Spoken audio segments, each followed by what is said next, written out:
Welcome everybody to the first live stream of 2025. Can you believe we had to wait till the April to get a live stream going, Pete? What's going on? Is this the first one of 2025? Holy crap. It is, mate. Yeah, it totally is. I checked the last one, and the last one was like the best of 2024. Holy shit. Yeah, I know. To be fair, it makes sense. It makes sense. A lot's changed in the last 4 months. It has, mate, yeah. So you're not too far away from us now, are you, Pete? I am just round the corner from that now. I've moved back to where I grew up. So me and Vas can hang out again, which is awesome. We're going to do a stream from my house one day when I can get rid of my dog for the evening. Whenever that will be, yeah. Yeah. So you may notice that it's just me and Pete tonight. Elwood's dropped out last minute because he's on the piss. Yeah. He has left his list. We're going to do our top 3 horrors of every decade, starting with the 70s. I haven't looked at Elwood's list. I'm waiting for my phone to charge a little bit, and then we'll have a look at that one. But how did you find making that list, Pete? Was it hard? Do you know what? I thought it was going to be more difficult than it was, but there was a few decades where the 80s I struggled with, I think, because there's so many bloody good films. You know, I was like that. Predator. Oh, The Hitcher. Oh, and all these ones that I absolutely adore, but you can only pick 3. Yeah. So it's bloody.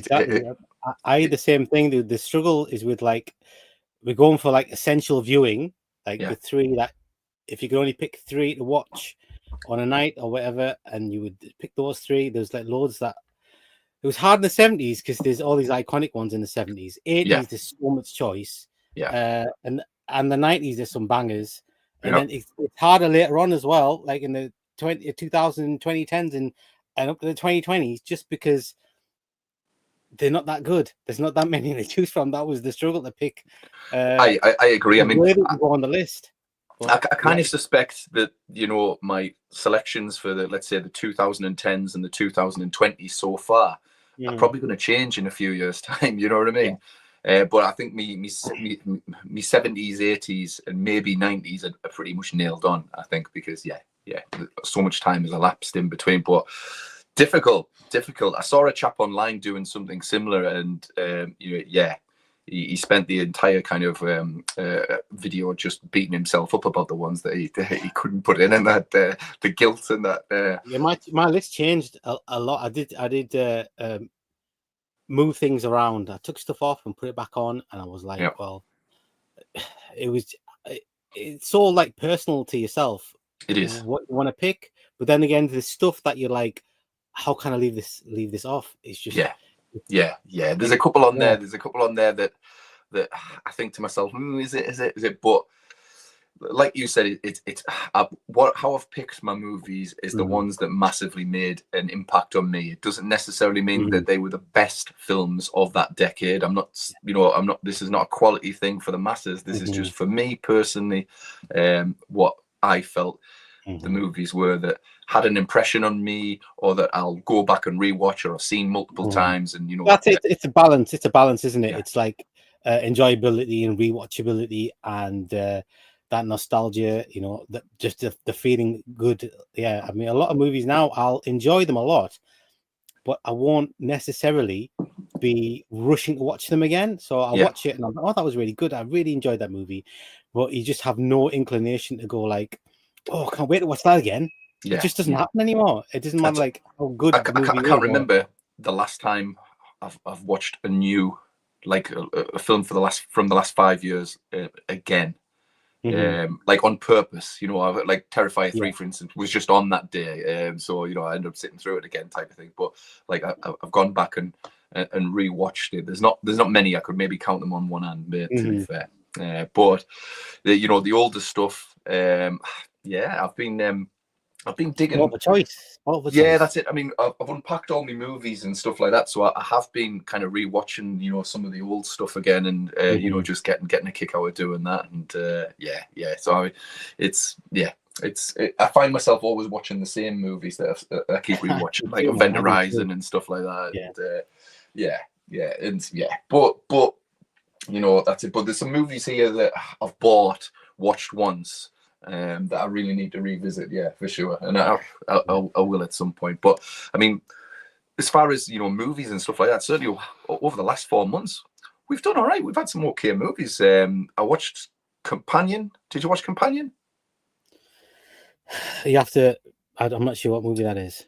It was Dennis Quaid's son and the lady out of Heretic, and she's an android. Yeah. Oh yeah. I watched that. Yeah, that was okay. That was okay.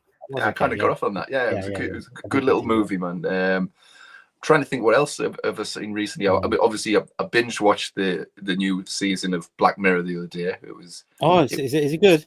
It's good. Yeah, there's some really good ones, mate. I would say if you're going to watch the whole season, I would skip Hotel Riviera. I think it's called that. Mm-hmm. For me, that was the only boring episode. But there's some good ones, mate. This season lacks that gut punch episode. Do you know what I mean? Usually in Black Mirror, there's always one episode that really punches you in the stomach a little bit. There wasn't that punch in the stomach for me. Although very good, but the last episode is the sequel to the. Do you remember the Star Trek send up that they did last season? Yeah, I remember watching that. Yeah, that was good. Yeah, episode. So there's a direct sequel in this one, and it's really good. Like, it's really good. I mean, I was even getting Star Wars vibes from it, and that was that good. Nice. Right, should we start with the 70s then, mate? Let's start. Should we start with Elwood's choice first, and then we'll do ours. So this is our favorite 3. If we could only pick 3 horror movies from the 70s, which ones are we going to pick? Right. Okay. Right. I've got a feeling all these are going to be pretty samey because I think the 70s and 80s we might duplicate a fair bit. This might as well be my list, to be honest. Right, the first one is picked from the 1970s. Can you guess what it is? There was a third one that comes to your mind? Third one for Elwood? No, first one that comes to your mind. Well... he's not ordered them. Has he not? No. Mine's in no order. I mean, I'll tell you my first one, and I think it'll probably be on Elwood's list as well, and probably yours, but my first one's Halloween. John Carpenter's Halloween. Yeah, he's got Halloween on his list. Did I put it on my list? I'm sure I did. Where am I at? Yeah, Elwood's got Halloween on his list. Right. And no, I haven't got it on my list. You didn't put it on your list? Oh my god. No. But you'll see why I didn't put it on my list. And, I was positive. Positive you'd have it on your list. I'm quite surprised why I wouldn't have put it. But my first one was Jaws. Jaws. Yeah. Fair enough. Do you know what? I toyed between Jaws and Halloween, to be honest. And I even struggled because I really kind of like Rosemary's Baby as well, and I think that was kind of very much a product of its time. I believe it was the 70s, unless it was the 60s. Yeah, it was the 70s. So I struggled with that one as well. But yeah, I had Jaws, and the only reason I left it off my top 3. You left it off? I've left it off. Elwood got Jaws on his. Yeah, has Elwood got Jaws on there as well? Yeah. It's not on mine, mate. It's not on mine. And I really struggled, but I couldn't leave my other 2 out, and I couldn't leave John Carpenter's Halloween out because I've seen it a million times. I think why I left Jaws off in the end because I thought to myself, is it horror? It is fucking horror, I have to say. But I was making excuses for myself. I was like, that good. It's only a PG. But I mean, the truth is, I've seen Jaws maybe 100 times, and it doesn't get old. It is fucking awesome. But it's a top 3, and it's not a top 4. Otherwise, it'd be on here. Yeah, for sure. But I couldn't leave John Carpenter's Halloween off just because it's for me. It's an absolute game changer. It was. I would say Halloween put me. I agree with it. If there was 4, I think I would. Yeah, I would definitely have Halloween in there. Halloween steered me more towards horror than probably Jaws did. Jaws just steered me towards great movies, because it's just an all-around great fucking movie, no matter what genre you think. I always found, they both used to be scary. I mean, neither of them are scary now, but they're both super scary. The babysitter. Yeah. So I picked Jaws. My second pick was The Exorcist. My second pick also is The Exorcist. Yeah, absolutely. changed everything for me. The Exorcist. It was just. I picked Exorcist over Halloween. I'm actually not sure why I did that now, to be honest. The more I think about Halloween, the more I think maybe I should have put Halloween on and kicked Exorcist off. So you do love the thing is, Halloween, like you say, it's the movie you watched growing up. It's like it was one of the first ever horror movies I watched. Yeah. And but The Exorcist, because you couldn't get hold of it, I didn't watch it until I was in my teens. Yeah, me too. And to be honest, I didn't really like it that much. Right. It was scary, but like it was kind of slow, and it wasn't until it was re-released in the 90s, like late 90s, like 1998 or something. It got re-released at the cinema, and I saw it at the cinema when I was at uni, and that turned me around because that was like a really good experience watching it on the big screen. I've never seen Halloween on the big screen, like, but that turned me around on it, and then every time I watched it after that, it's like I got more and more out of the movie. It's like if you watch it just like on the face of it, it's got scary bits and it's got a bit boring bits or whatever, but like there's a lot more to the movie. The more you watch it and the more you invest yourself in the movie, you get a lot more out of it. I mean, I find all there's a lot going on in that movie, like you know, I mean, there's a lot of little subplots in there, and you know, there's a lot of, and it's got an emotional sort of like thing to it. But each character has got its own like emotional and also, you know, I'm still kind of trying to wrap my head around what was Burke doing in Reagan's bedroom in the first place. You know what I mean? That drunk director guy. How comes he's in the kid's bedroom and that? There's loads of little things that are going on in that movie that I think these things get explained in the book, you know. Yeah. Oh, did he? Yeah. Right. I can't remember exactly, but I think maybe he was like babysitting or something, or he was like watching over while the mum had to go out or something. Right. So we need the third picks. Go on. Okay. So do Elwood's third pick first. Yeah. And Elwood's third pick. Oh, it's hard going backwards and forwards here. Right. So his first one was Jaws. Second one was Halloween. And his third one was Alien. Alien, yeah, good show. I looked at Alien. It was almost, you know, again, if it was a top 5, Alien might be on there, yeah, for sure. But I can totally understand. It's. I know what your pick is, Pete. I know what your pick is. Yeah. I'll tell you what your pick is, because tell me what my pick is. Texas Chainsaw Massacre. It is the Texas Chainsaw Massacre. Yeah. Honestly, I had my list and Jaws was on there, mate, and then. Do you know when you've got like a visual list right in front of you, all these covers and stuff like that, and then I saw the Texas Chainsaw Massacre and I was like, I can't leave that off. It's phenomenal. So I think I've only seen that movie maybe like twice in my whole life. I watched it and it was like this grueling experience, and I really liked it.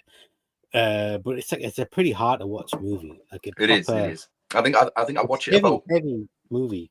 Oh yeah, I think I watch it about once a year, something like that. You know, just fancy watching it type of thing, and it's a strange one because it shouldn't really be as awesome as it is because the acting's not the best, you know. But you know, there's next to no script to it, but it all seems to bloody work. It feels so organic, like, and it feels like the camera's always following them all the way through, and it feels like you are walking around this house with them, type of thing, and you can taste the dirt in your mouth of how grotty and hot and sticky and nasty this place is. Like, it's palpable, and that's Toby Hooper. I mean, for me, you know, I don't know if it was an accident or anything like that, but it's certainly his best work for sure. He's never bettered it. It's like it's a movie where not a single character in the movie is relatable, and like every one of these other movies on the list, you take Jaws or even Alien or all of them, Halloween, you like the characters, you like all the characters, but in that one there, it's like you don't like all the people. I mean, they get killed anyway, but like you don't like all the I suppose victims, and you don't like all the family. No, you don't like totally. anybody. The filmmaking like prowess of the movie, it sucks you in. I mean, you know, the last 40 minutes or so of the movie. Just an assault on the senses. I mean, it's loud, it's jarring, in the bit where, you know, she's at the dinner table with the mad family and stuff like that, and the noises and the soundtrack and everything. It keeps doing that massive close up on her eye and stuff like that. It's fucked up stuff. Like, I mean, I have to say, screaming and screaming and screaming. Screaming and screaming and screaming. I think yeah, I agree with you completely on characters. I think probably by the end of the movie, I'm on, Sally Hardisty's side at the end of it. I want her to survive. When she breaks out that window and starts running and she's got that madcap look on her face. Yeah. But yeah, you guessed it, man. You guessed right. I wonder if anybody in the chat is going to have any suggestions. Come on, people. What are your 3 favorite horrors? If you only had to pick 3, no more, no less, only 3 from the 70s, and you had to pick 3, what 3 would you pick? Would it be the same ones as us, or would it be different? Let's have a look here. I had to shorten the screen. God, it's been so long. That's the wifey there. Hi, wifey. Minette Woodsman's here, even gents, each evening, mate. Halloween, Alien, Dawn of the Dead. Great picks. Yeah. You see, that's the thing, all these suggestions are going to be awesome. And Devon Knight is here. Hi guys, too many good ones. I chose Exorcist, Omen, and Amityville. But the Sentinel, Hell House, Texas, and Zombie were bubbling below. That's it. You're struggling with all these great movies. Too many fabulous movies in the 70s.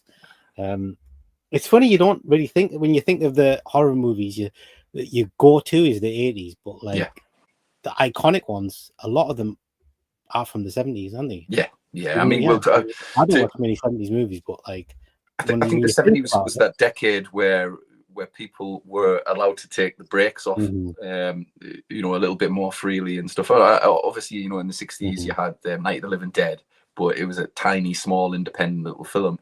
But mainstream movies, they were allowed to take the brakes off a little bit. Certainly Rosemary's Baby and The Exorcist changed everything. They were made by maverick directors who didn't give a fuck. I mean, William Friedkin was shooting a gun on set to make people scared for the camera and stuff like that. These guys were off the heads. I mean, ultimately that would come crashing to an end in the 80s, the maverick directors, when John Landis kills half of his cast, right enough. But then you saw things literally getting pulled back a little bit. But for that magical decade of the 70s, that's so harsh.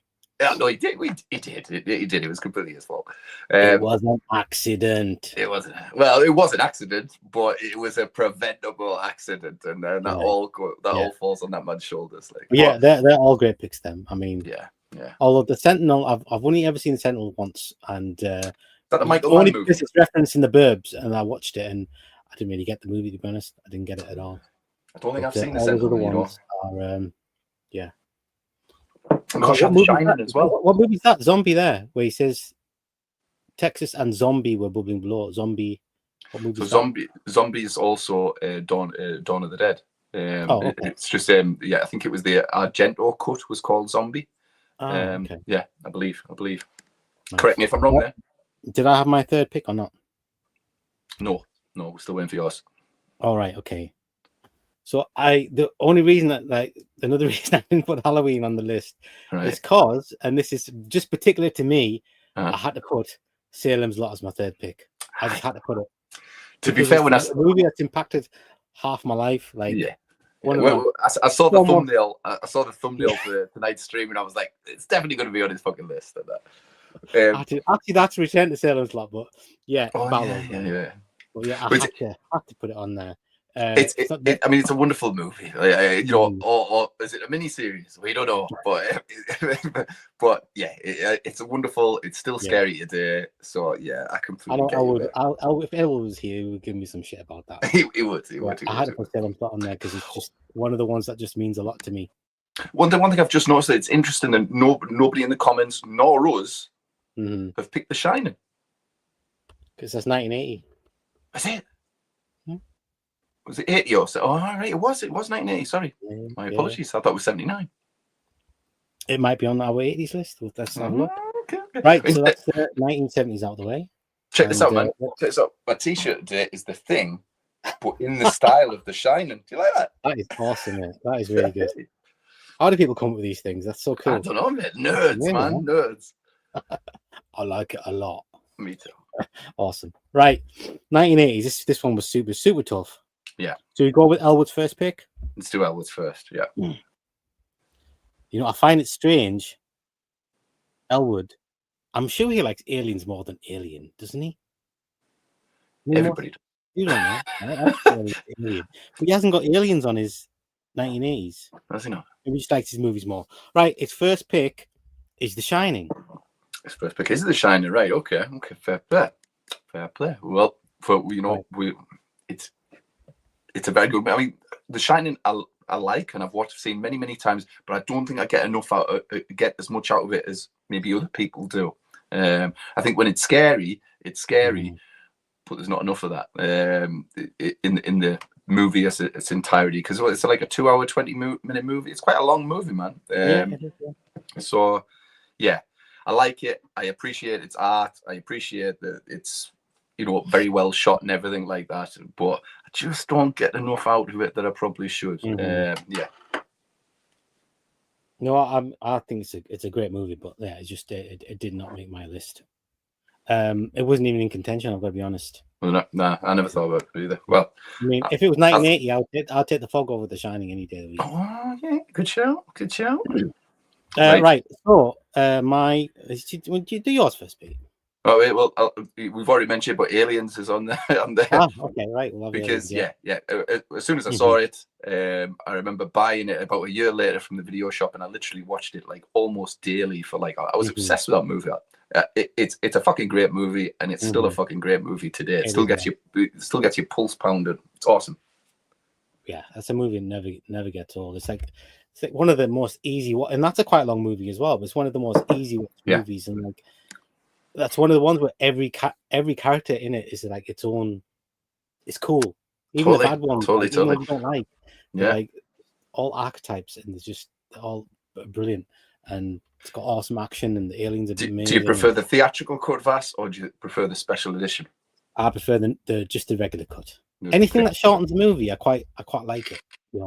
I mean, I've got this thing if I love a movie and I find out there's a director's cut, it's got this much extra stuff on it.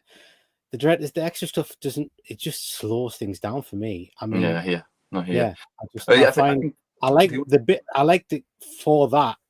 that I saw, the actual theatrical cut. That's what I liked it for. If there's extra bits in there, it's nice to see it, but I don't want it in the movie. It's nice to see it like off on the side, but I don't want it part of the movie.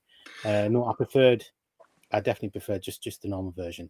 I agree. I prefer my theatrical cut. It's leaner, and pace wise, it zips over a little bit more efficiently.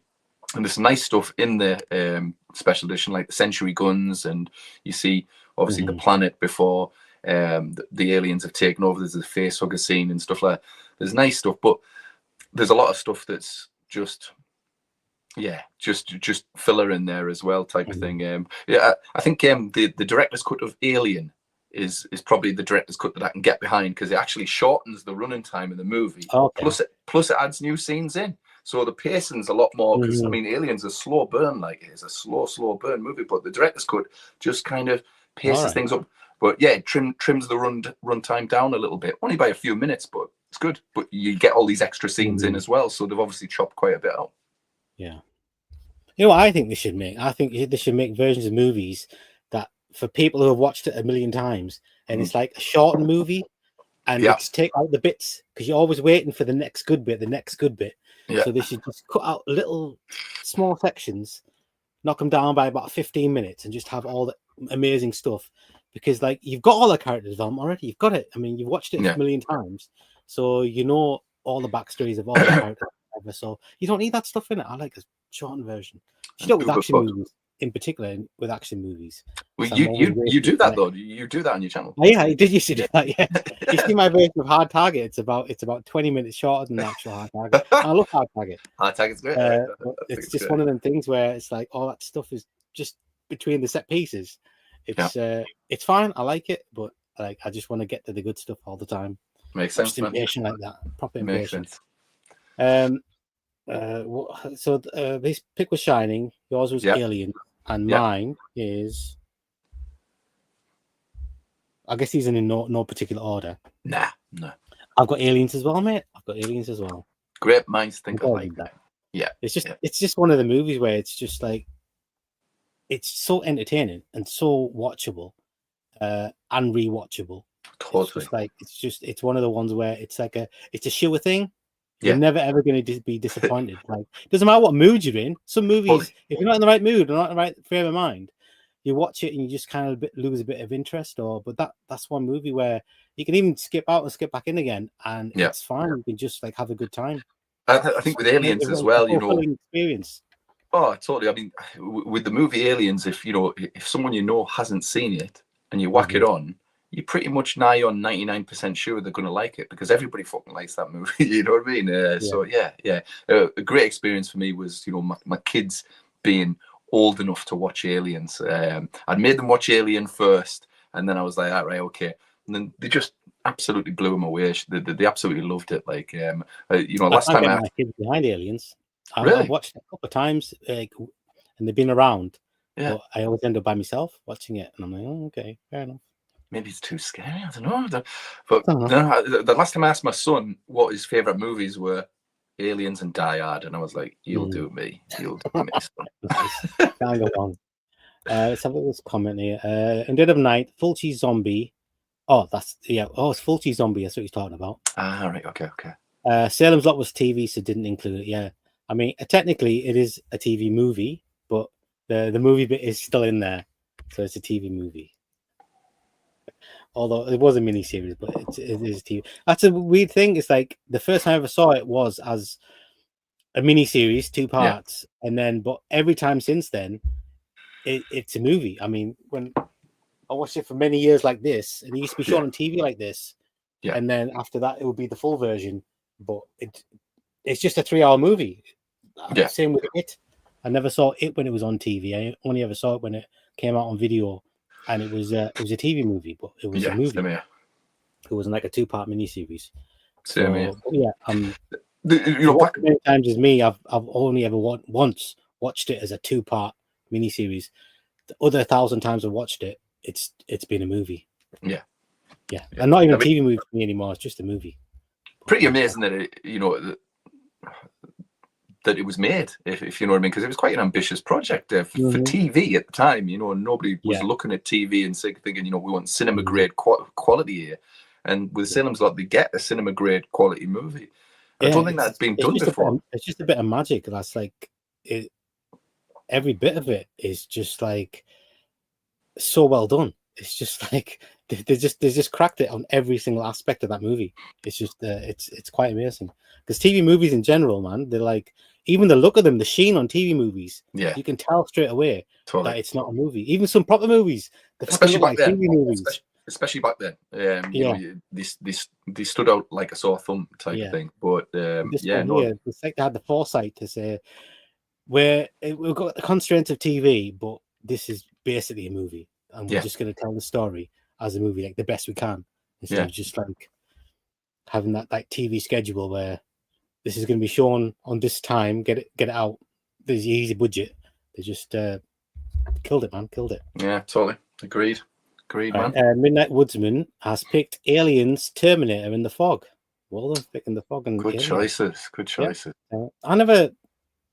Technically, you could say Terminator is pretty much a slasher film, isn't it? But it's one of the ones. I suppose you could say the same thing about Aliens. It's pretty much 50-50 sci-fi and horror. Yeah. I mean, as is Aliens.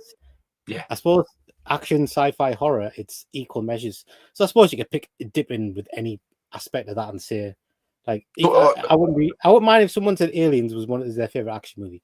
I wouldn't bother me at all. I wouldn't say it's a sci-fi, it's a horror, it's this, it's that, it's this. It's like pretty evenly keeled as all three. Pick anyone. I agree. I'm not like the ones. I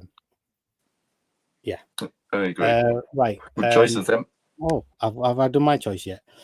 I had Aliens in it. Right. Second choices. Go on. So my second choice is Evil Dead 2, because it's a movie my second choice is Evil Dead 2 as well, Pete, and Elwood's second choice is Evil Dead 2. There we go. I think I speak for all of us. When we saw Evil Dead 2, we instantly loved the fucking thing, and we just went back and rewatched and memorized the lines and memorized every scene, and we would quote them. It's phenomenal, and I think its legacy as how many filmmakers today are working because of that film, because they saw it and it blew them away, and they suddenly realized that this medium was capable of so much more than they'd seen before. It's phenomenal. I think Evil Dead 2 is a work of art. Like, I think it's one of the movies that just gives you everything, and it just keeps going and going and going and going. It's not even a very long movie, but it gives you like full force all the way through. It's just fantastic. Have you ever wondered, right? Again, when I watch Evil Dead 2, and I love it, and I love every frame of it, but when the girl dances and it's clearly a stop motion figure, and let's be honest with ourselves, bit creepy, it's a little bit hokey. Have you ever wondered whether you would like a wee special edition of Evil Dead 2 where they've gone back and just tatted it up a little bit? Would you want that, or would you leave it alone? I wouldn't mind that at all. I wouldn't mind that at all. Just tat up the special effects a little bit. I mean, I like when they did on The Exorcist, and when they re-released it, and like they digitally removed like the strings, because you can see the strings. You can't see the strings. It's like, I wouldn't mind at all. I remember watching the first time I watched Evil Dead 2 on, I think it was going from video to DVD. And there's a shot of the moon. It looks like it's superimposed. So you even kind of see like a square around it. And it's like, dude, I didn't want to see that. But like, it's easier to get past these things, but I really wouldn't mind it if it was just refreshed just a little bit. I think it's a strange one, because obviously, since then, and probably partly because of Evil Dead 2, we've been spoiled with different movies, with creative camera work and everything like that, pulling all these tricks out the bag and stuff like that. But Evil Dead 2, I've found, is a tricky one to make someone sit down and watch who's maybe not of our generation and maybe a bit younger than us. They don't like it. Like, my daughter sat down and watched Evil Dead 2 with us, and I fully expected her to love this thing, and she was like, "This looks shit, Dad. What is this?" You know what I mean? How and I'm like, "What?" So I've noticed that it's again, because it's so hokey, people don't know how to take it. To be fair, but it's funny you mention that. When I was at uni, right, they used to call me Video Vass at uni, right? And I used to have this double VHS player, because I used to do a lot of dubbing of tapes. It didn't have the Macrovision on it.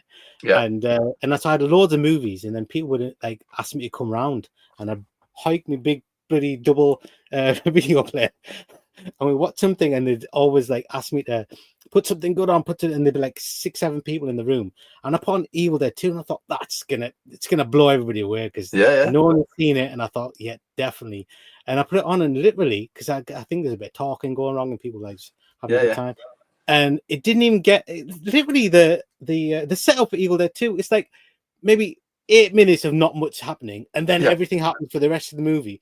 They couldn't even get to the bloody 8-minute mark. They were like, "Oh, turn this off. It's too dark. It's this. It's that."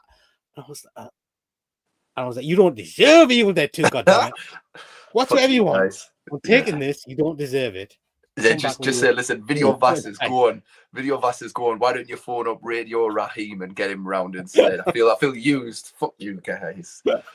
No, fair play. It is crazy that some people do these things. But the camera work. I think I'm a sucker for like filmmaking, that aspect of movies, and Evil Dead 2 was the one that was like, it impressed me from every single aspect, and like it did so much with the camera. It's just, it made it would have been an awesome movie anyway, but they just took it to the top tier. It's like, I mean, if I was a movie maker, I would make Evil Dead 2. It's like that would be the goal, to make. I'm sure everyone was like that. There's little bits in that movie, and to be fair, they're present in the first one as well.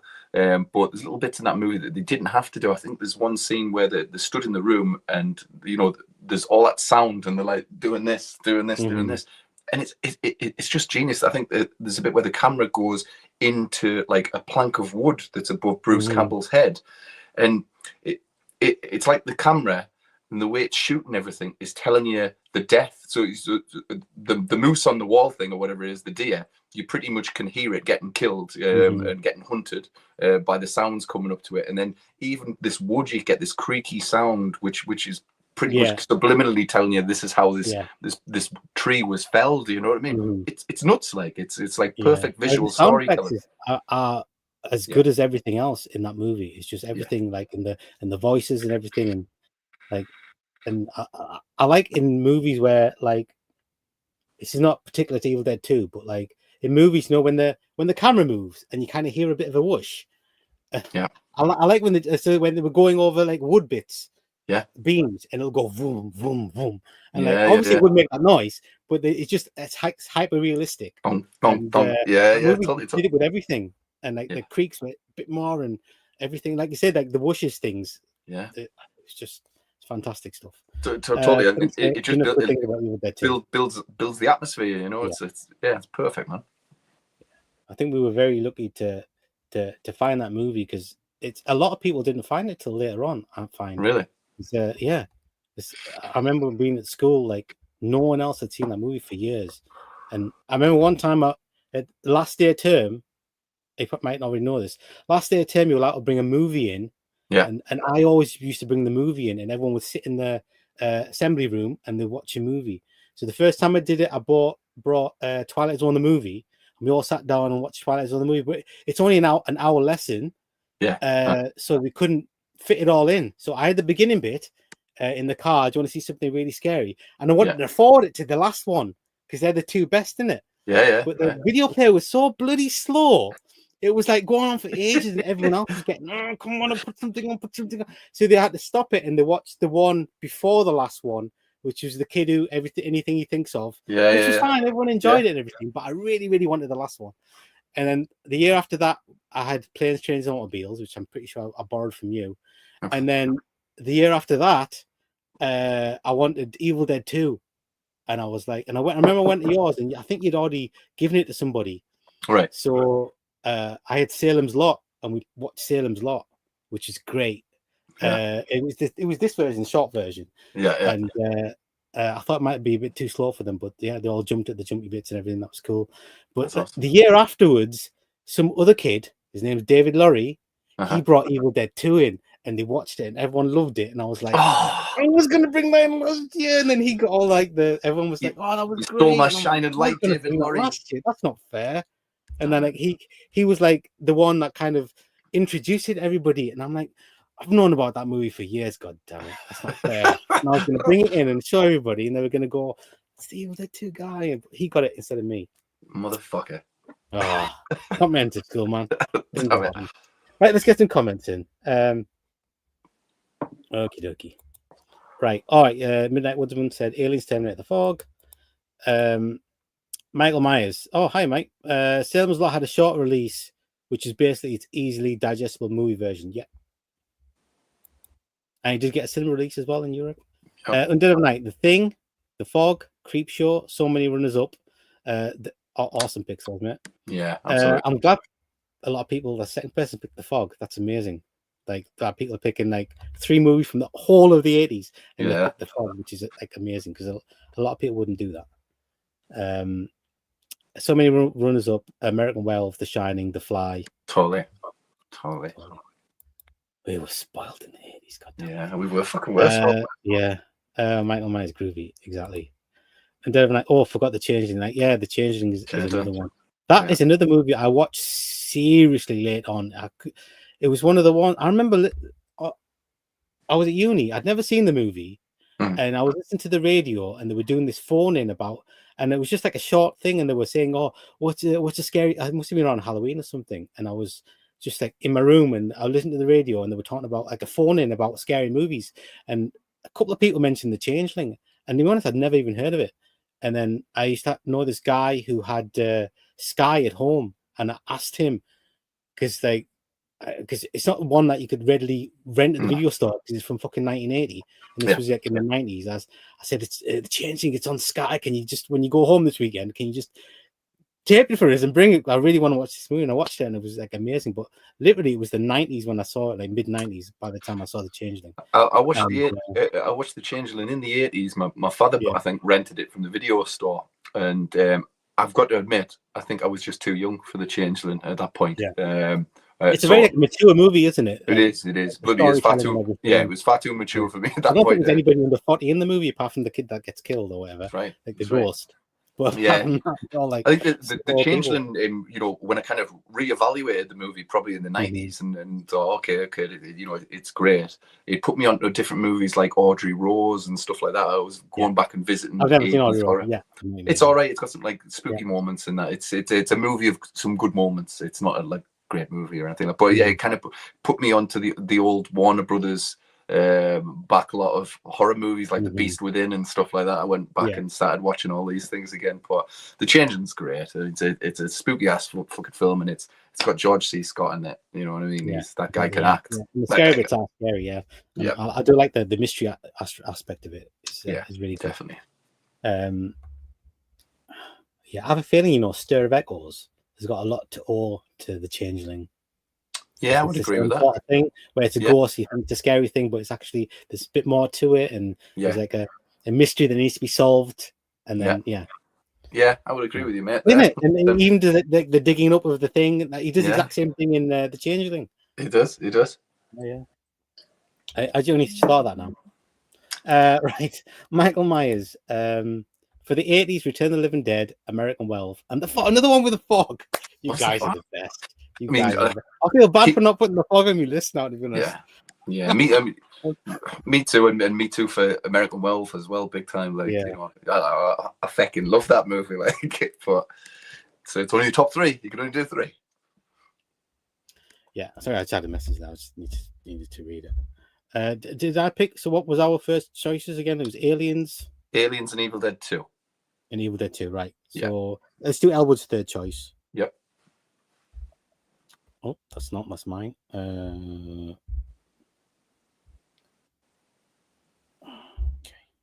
Okay. I'll forget to do that. Okay. Elwood. Right, his third movie was The Fly. The Fly. Fair play. I mean, it's a great movie. Don't get me wrong. It is a great movie. Yeah. That's one icky movie. That's the only thing that puts me off the movie is that it's the icky bit is Is dick in the bathroom cupboard and stuff like that always gets me. Yeah, and all that spewing and the melting. Yeah, there's a lot of vomit in that fucking movie. It's phenomenal. Grim. You know, I still haven't opened my bloody The Fly collection. I got on Blu-ray. Why? Still haven't opened it yet. Still got the wrapper on it. Going off there. That's good. Get it on eBay. Fly 2, Curse the Fly, Return of the Fly, and The Fly original. I still haven't. It's a good box set, man. Yeah, I don't know why I haven't done it yet, but I should get to that at some point. Definitely. I won that in the competition, by the way. I remember you telling me that. Was it an online competition? No, it was YouTuber. YouTuber. Cool, man. Cool. Right. So, they're all fantastic picks then. Yeah. Undead of Night. Yeah, Evil Dead 2 is a good one. Pete, you must remember Return of the Living Dead. Do you remember that time where everyone heard it was going to be on the TV, but it wasn't Return. It was Night of the Living. I don't know if you remember this, right?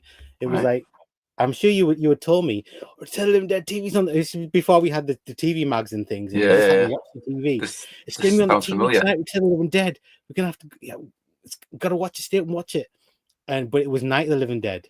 Which is great. It's a cool movie, but it wasn't Return of the Living Dead. It was no Return of the Living Dead. No. It was good. It was like this. I don't know. It was like this rumor that was going around that Return of the Living Dead was going to be on the TV, and everyone was like so excited. And then it was actually Night of the Living Dead. And see, like, don't you love our childhood, mate? When there was no internet, you know what I mean. You can't get away with shit like that. You can't. Start a false rumor these days, man. You can't do anything like that. You can't get people's hopes up and stuff like that. One Google search, you'd be fucked up. Exactly. Michael Myers should have put on Cannibal Holocaust instead. I haven't seen that movie. I don't want to. Michael Myers, Evil Dead 2 must have been popular because remember renting it and the video was knackered from so much use. Yeah. Michael Myers, don't think I saw the change until maybe the mid 2000s. It wasn't easy to find on, isn't it? Yeah. Still don't really see it around that much. No, I think I've got it on. I never don't. Actually, I think I've seen it a couple of times on streaming. comes and goes. Yeah, I've got it. You know what I watched on streaming the other day? Have you seen Pulse? The remake of Pulse. There's a Japanese version of Pulse. Yeah. I've seen the remake years ago, but it wasn't very good, mate. No. Yeah, in fact, it was diabolical. I could have sworn I'd seen it because back then I would watch like any horror movie that came out. Yeah. And I saw it there and I'll give it a go. I think I've seen it. I can't remember anything about it. And I watched it and I'm like, no, I haven't seen this movie. I don't know why I didn't see it. The only bit I recognized was I must have seen a clip of there's a Brad Dourif in it for like 30 seconds being crazy Brad Dourif in like a coffee shop or something, and then he's never in there again.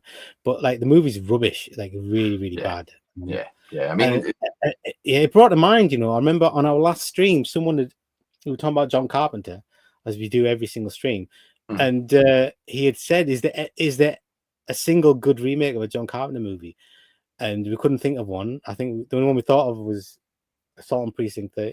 Yeah, that's right. But not horrible. Yeah. And then I was thinking, is there actually any really good remake of like a Japanese or Korean horror film? I don't think so. I mean, a lot of people like Gore Verbinski's The Ring. Yeah, I mean, that was good. It was okay. It was okay, but I can't think of one because they did laws, didn't they? Like, yeah. I mean, Dark Water, all sorts. Yeah, One missed call. The Eye was really poor. Dark Water with Jennifer Connelly, but I mean, it was way boring. I mean, it was boring. The original's a slow burn, but by God, the remake was just dreadful. Like, and it totally wimped out with the scare at the end, and that which is the reason you watch a good remake.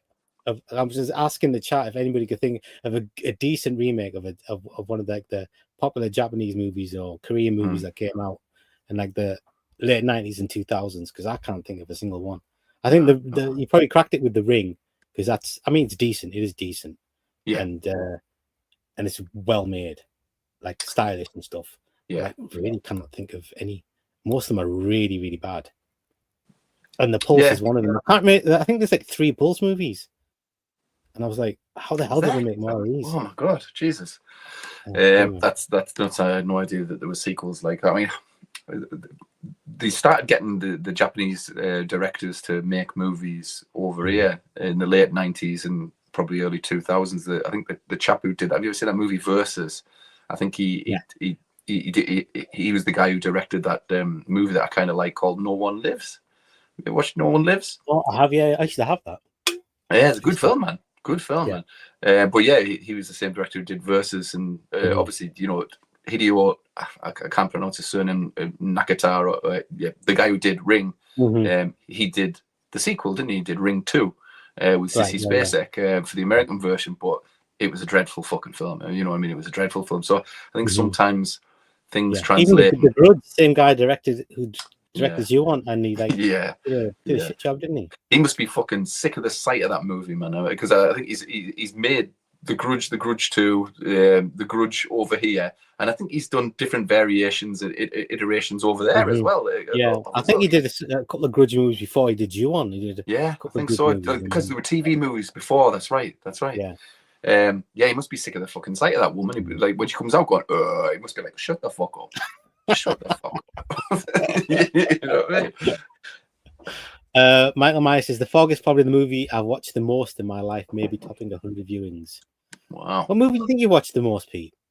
Like of all the movies? Aliens, I would say. I would probably say Aliens, mate. I would probably say Aliens. I've watched The Thing a fair few times. But I would say Aliens. There's a lot of movies I've watched a lot, but like it's just that it's a lot of movies I watched a lot. I'm trying to think of a clear winner that I've watched like so many times. But I've not. I think in the past few years, since I got it on Blu-ray, Poltergeist. I just love watching the Poltergeist. It's like one of the ones where if I'm stuck for something to watch, I'll stick Poltergeist on because I just enjoy it so much. I don't know why that is. It's just it's one of the ones. It's been a while since I've watched it. I don't think I've seen it for a couple of years now, so I've got it on 4K downstairs. Fright Night's another one. Fright Night's another one that's like such an easy, enjoyable watch.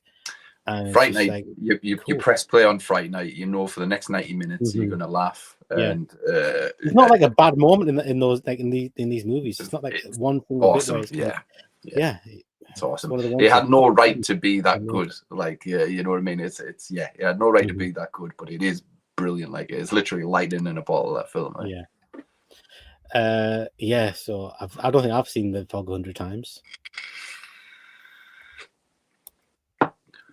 The Fog is one of them ones where I don't really think you should watch it too often because it's got some good scares in it. It's got like loads of atmosphere and stuff and suspense, but it's has some good scares. And I find scary movies, you watch them too much, it just loses like all the scares. If you can just hold back a little bit, and like it can just kind of take you by surprise sometimes. I like to give movies enough time to breathe for me to forget stuff. And then go back to them type of thing. But like I said though, when I was younger, Aliens I would watch, like I say, almost daily. Daily. I miss jumping at movies. Like when I remember the first 7 minutes of The Fog, it's like it was one of the ones I used to jump at every bit. The gas thing would fly off the thing and not jumping and all the little bits, and I would just jump at all the everything just worked. Yeah, and like I agree, mate. Opening monologue and everything is just straight in it. I'm with The Fog. I'm there. Totally. So I try not to watch it too many times. I still never watched it on Blu-ray or. Have you not? No, it actually took me a while to get used to watching it on DVD because I was so used to watching it on VHS. I watched it on DVD. It was so clear. I think the first time I watched it on DVD, even instead of sucking me in, it took me out of the movie. Because everything was so pristine and nice. Totally. And then the next time I watched it, I was back into enjoying like the Fog. But like, I think sometimes and you put me onto this when you came and helped me move. I didn't realize that pretty much all TVs these days were upscaling pictures, and so if it's got a source that's not 4K, it will try and make it into 4K. And the result of that is this almost PlayStation-like feel to these movies that we know and love and stuff like that.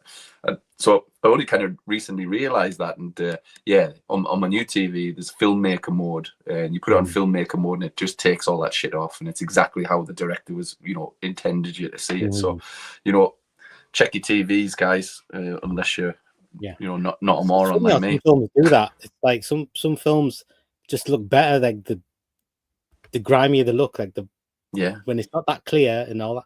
Like, and then there's movies like The Thing, like the better the picture, the more you enjoy the movie. It's like if you watch it in 4K, it's like, wow, this is just amazing.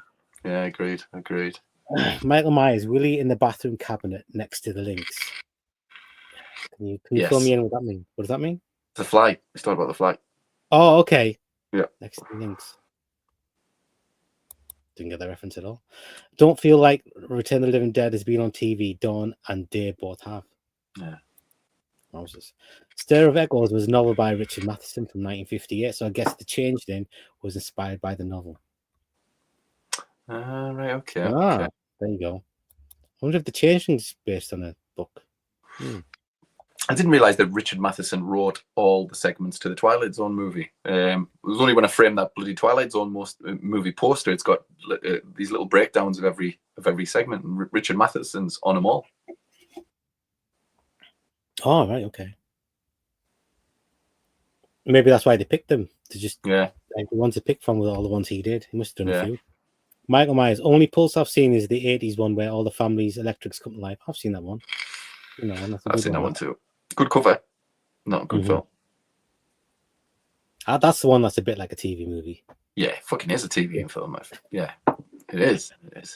Michael Myers, The Ring is the only half decent one I can think of. There you go. It's just, I'm sure it was Michael Myers who asked a question about John Carpenter about the remakes. So it could be an answer in the clue game. Only thing I remember about the US Ring 2 is a really silly bit with CGI Diaz. Diaz, man, yeah, fucking Diaz. Yeah, Michael Myers can pin down my first viewing of The Fog to 31st of October 1992 because the BBC showed it after Ghost Watch. There you Was go. it after Ghost Watch? Oh, we were watching Ghost Watch as well. We should have kept the telly on. Yeah. Shit. Remember damn near shitting my pants when the big rock falls out. Yeah, that's another one that gets you. Definitely. Yeah, me totally, 100%. And the bit when the voice changes on the, I love that bit. Yeah. When the water pours down. Yeah. I can't remember what he says, but it's kind of nasty what he's saying. I remember that. Remember damn near, yeah, okay. But I love watching The Fog on April 21st. Yeah, we should do that. That's a good show, actually. That's a good show. That's not long, is it? No, that's not long away. That's a good show. That's a good show. 13th, 21st. I was going to say it's not next Sunday, it's next Monday. That would make a good watch party, that. Under Night, Matheson wrote a Mega Man and Legend of Hell House also. Matheson's my favorite author. Like, I told you my favorite books. I Am Legend there, so it's Matheson. Like, do we pick our third pick for? No, we got to do it. The Fly. Elwood was The Fly. So Elwood had Evil Dead 2, The Shining, and The Fly. Right. We had Aliens, Evil Dead 2, and what was your third pick? Yeah, it's John Carpenter's The Thing, mate. I don't need to talk about it because I've talked about it far too much on this channel. So The Thing as well. Yeah. I was tying with Poltergeist to The Thing, but to be honest, I had to put The Thing because The Thing is one's like, it's a movie I've never not absolutely loved. And to be honest, Poltergeist for a while there, I don't know why, but I didn't like Poltergeist for a while. It took me a while because I was just not. It's not. When you think of Poltergeist, you think of like scary movie. Remember the first few times I watched it, it was so full of special effects and stuff, and it's like go so over the top. It just wasn't what I was expecting. So it took me a few viewings to get in the groove of the Poltergeist. It's a tour de force, mate. It's a tour de force. It is, yeah. I agree. It's like it's all the things I love about it so much. At one point, it was like took me out of it as being like a scary haunted house, ghosty movie. But now I think it's like pretty much the best one. Right. We're up to the 90s, mate. Nice. I found there was all my choices. There was like 4 choices I had, and I was like, I knew straight away the four choices, and then I had to bring it to 3, and I had a little bit of trouble. But I've got me 3 choices. So let's go with Elwood first. Yeah, go for it. So Elwood's first choice is there's not much, no big surprises there. So his first one's the Blair Witch Project. My first choice was the Blair Witch Project also, man. Yeah. I'm with Elwood on that one. And for reasons I know that we've talked about, but yeah, it blew me away when I first saw it. You know, I hadn't seen Cannibal Holocaust, so I was going. I think I'd seen The Last Broadcast. That was my only exposure to found footage movies, and Blair Witch blew me away. And we were lucky enough to get copies before all the hype really kicked in about it. So you know, it felt like I was watching something forbidden. And I had nightmares and shit like that. So yeah, love it. I still love it to this day.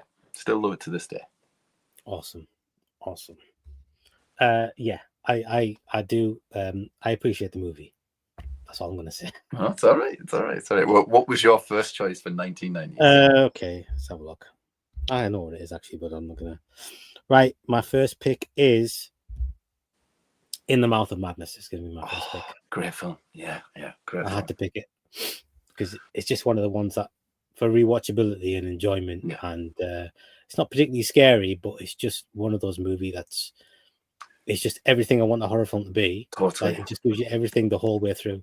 That's one movie where I wouldn't mind watching if there was a director's cut that was half an hour longer. I really wouldn't mind because I just enjoy being in that world with all them characters and stuff. And that was just that one movie where when it ended fantastically, but it's like one of the ones I wouldn't mind if it just went on another half an hour longer with the more craziness and whatever. It's a tight, lean, means business horror film with its tongue in its cheek, but it's John Carpenter doing H.P. Lovecraft and doing it bloody well.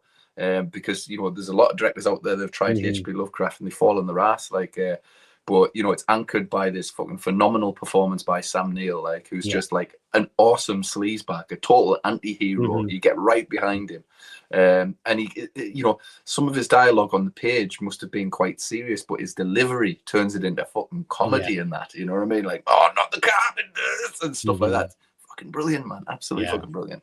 It's weird. I mean, he the whole movie revolves around him, but I feel like there's not enough Sam Neill in the movie. It's like, oh, more. Give me more Sam Neill, because he's like so good in the movie. Do you know what? Do you know that bit where he's halfway through the film, he's in the hotel, loads of crazy things have started to happen to him, and he goes downstairs and the old woman's not there, and he's like, come on, you old bitch. You old bitch. I would just love that as a ringtone on my phone for someone rings us and like, come on, you old bitch. You know, I just love that. It's like a perfect bit of dialogue that it never fails to make me laugh, like, ever.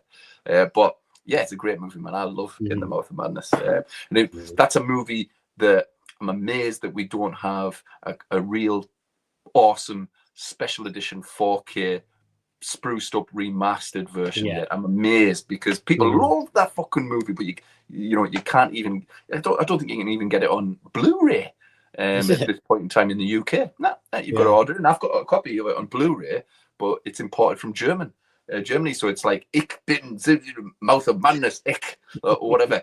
Obviously it plays in English right enough, but that's the only way you can get it. Same, it's like In the Mouth of Madness and Monster Squad, you know, where are these fucking Blu-rays? Where are these 4Ks? Like, they're available in every other country, it seems, but ours, it's nuts. Absolutely, yeah. I instantly knew 90s. It's a great choice. It's a great choice. Some comments. Michael Myers says, I do love Poltergeist, but I've always thought it's just way over the top to be scary. There you go. Find Poltergeist 2 creepier. Yeah. I think Poltergeist 1 has like an emotional core to it, which I really like. Yeah. I think the performances are really good. Poltergeist 2 I agree, it's really good, but the last 20 minutes just jumps the shark. Yeah. It's weird, like mawkish and saccharine, and I don't like it. Floating around in the I don't like, you know, I think I've only seen Poltergeist maybe twice, and I can't be doing with that ending, mate, where they're floating about going, Caroline. You know, it reminds me of fucking the Jackson 5 video, Can You Feel It? Can you feel it? Fucking reminds me of that, man. I'm like, no way I should be thinking about Tito Jackson at this point in time. No way. But, Michael Myers, struggling already with the 90s. Silence of the Lambs would be one, if that counts. Yeah. There's Misery. There's so many like kind of awesome films that didn't make my list. Michael Myers can never have enough Sammy. I agree. That's right. Michael Myers, Happy Gilmore's Nan. Oh, she played the old lady behind the counter. That's right. That's right. In the Mouth has a double nightmare and a nightmare shock moment like American Wealth. Yeah, it does. Yeah, it does. You're right. And Devon Knight, Don't Let Me Down, Vas, counting on your number one being the same. The pressure. Let's have a look at our number twos. Elwood's number two is there was Blair Witch Project. His number two was Ringu. My number two is Ringu. Is it? Incidentally, by the way, right? It's not called Ringu. Never has been called Ringu. Ringu's just a name that the Americans labeled it. It's Ring. It's Ring. The movie's called Ring. But the Japanese Ring is mine as well, mate. It blew me away, and it put me on. It broadened my horizons with regards to horror. I started looking overseas. I started watching subtitled movies, subtitled horror movies, that kind of thing, and I found some amazing horror movies purely on the back of this movie. I've watched it loads. It still scares me. It's a scary ass film. Like, I love it. I love it. Awesome.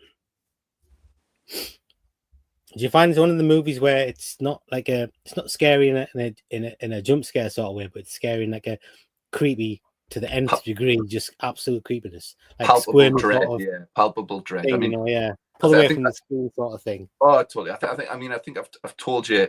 I think I've mentioned this before, but my favorite scene, the scariest scene for me in Ring, is just the scene where the father's just sat there reading some shit in the town square, and then there's this pair of legs in white tights and white shoes, and you never see the body, and all of a sudden it just these legs turn direction and start walking slowly towards him, and the sound effects kind of creep up, and you can it's almost rattling. You know that whoever those legs belong to is evil personified, and he daren't look up. You know it's Sadako.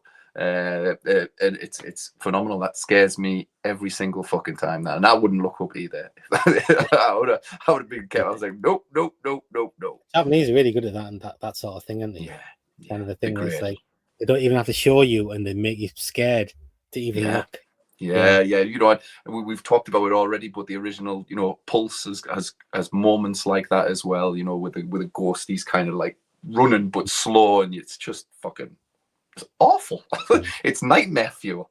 They know how to do it. Like it's like they wake up after a nightmare and write it down. I think the only thing that ever came close to that, like in like Western stuff, was, you know, Twin Peaks. What was the name of that guy, the scary guy in Twin Peaks? Bob. When Bob used to turn up in Twin Peaks, those moments, you used to wait for the moments when Bob would turn up in Twin Peaks, and he'd just be like, and he'd just come closer. Those mistakes scare the crap out of me, dude. Totally. Seriously. Like, 100%. Great show, but like those, I used to wait for Bob, and he was never not scary. He was just like that big. He's just wearing like a denim jacket and a denim bond, and he was so scary. Yeah, like, no, I agree. Yeah. David Lynch is good at doing that sort of stuff. Right. Right. What was yours last? Oh yeah, mine. Yeah, let's have a look. I don't know why I'm looking. I know where it is, but I like to read it off the thing. All right, my second one. We're on number 2, aren't we? Yeah. My second one is Event Horizon. Had to be Event Horizon. Yeah. No, fair play. I mean, it's a wonderful film. It's a wonderful film. Yeah. Another one that's like, it's just a total. There's not one bit of that movie I don't like. It's great. And it sounds amazing. The scares are amazing. It's got everything that you want. Yeah. It's one of the ones that's just has you enthralled. Now that's a movie I'd give my right arm to see the fucking full cut of. That's the movie I mentioned it. That would be good. Yeah. No, it's a phenomenal film. Like I say, watched it recently, mate, and I still have a blast with it. Everything, it's sound design, it's special effects. I like every character in the movie. Yeah. Lawrence Fishburne is fucking awesome in it. Like, and again, Sam Neill in the movie. Oh, yeah, no, I just clicked there as well. Yeah, Sam Neill as well. I think the 90s for me is. I think I'm going with the just crowd pleasing. Like, I just enjoyed the shit out of the movie. It's like, because I think there wasn't that much going on in the 90s, especially mid 90s, a few years before, a few years after. Totally. Nothing coming, and then something would come along, and it was just like, thank God, give me a good movie. Like, I'm going to enjoy the rest of my life. Because there's a lot of really bad ones that I used to rent from the video shop. Right, yeah. So number three for actually, let's just do the comments. I think the ending of Poltergeist 2 was toyed with before release. The ending is kind of rushed and shit. Yeah, totally. Yeah. It leaves a bad taste in my mouth. I don't know. There's some really good things in it, and the characters and there's just something a little off, a little downscale from the first one. Yeah, you know what I mean? Like the relationship between the two main characters is like, it's just not the same. So you just don't get that kind of emotional connection at all with even the kids. She looks a bit funny, and anyway, lots of good stuff in it, but like it's just not as good. Ringu sounds way too much like Pingu. There you go. You can get t-shirts on eBay, by the way. Pingu Ringu. So it's like it's Pingu with a fucking Sadako wig on and that. Pingu Ringu. Michael Myers, Hellraiser in space. Well, I guess Hellraiser 4 was already Hellraiser in space.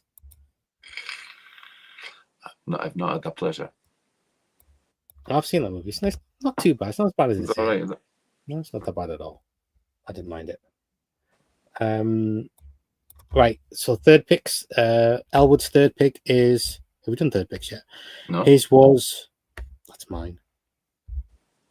So his first one was Ringu, Blair Witch Project, Ringu, and the third one was Scream. Yeah, that's my third as well. He's literally made Elwood Is it? Okay, yeah. Me and Elwood's list are identical for the 90s. It's it's like that's bonkers, but Scream's a crowd pleaser, isn't it? It's a crowd pleaser. I've spoken before that I didn't like what Scream did to the genre for a while, but the movie itself I can't fault it. You know, and it's one that I've got on 4K. I'll go back and, you know, if I'm ever feeling like, you know, I just need a movie that I can just that's quite mean spirited, but I can just get off on. You know, and lose an hour and a half, an hour and 40, whatever. I'll put Scream on. Like it's it's one of the few slasher movies. It's more than a slasher movie, but like as a slasher movie, that it's like the world building in the thing is just amazing. Like the way they've built the characters and even the town, and the villain and everything is just like it's done so fucking well, and it's so clever, and all the references. It's like it speaks to you. It speaks to you as a horror fan. It's like I'm going to make the ultimate horror fan movie for a horror fan that they're going to like it, and everyone else will like it as well. But it's like if you're a horror fan, like you'll appreciate it like extra. It's like has lots of stuff especially for you. So that you can So I kind of appreciated that much more, and it's stuff that you still appreciate now. It's one of those movies that's like it's intense as fuck as well. Like in places. It is. And again, it's another one of those movies as well, man. That to this day, we still haven't got the uncut version of Scream out on Blu-ray or any format or 4K. Not even like in America and stuff like that. It's not. You can get it on. You can get it on DVD from Germany, which is where I had got my copy from. But I mean, we're talking about a cut of 8 seconds. That's all that's missing out of this movie. Just put the fucking so we know it exists. So put it back in the fucking film, please. Because it makes the kitchen scene at the end awesome because there's blood all over the fucking place. It looks, you know, it looks like a butcher's shop. And obviously you get the shot where his guts fall out and slap on the floor at the beginning of the movie as well. Everybody needs some guts falling out, don't we? So, I feel like every time a new Scream movie came out, they would release the box set, and they've never thought to put that in. No. As a selling point. Yeah, totally. But yeah, bonkers. But it's kind of timeless Scream. It never gets old. One guy at the end of the Poltergeist 2 is credited as the vomit creature. Yeah, I do like the monsters in Poltergeist 2. I think they're very creative, and the baddie as well. Stole the movie. He was super creepy. Yeah, God is in his holy temple. Yeah.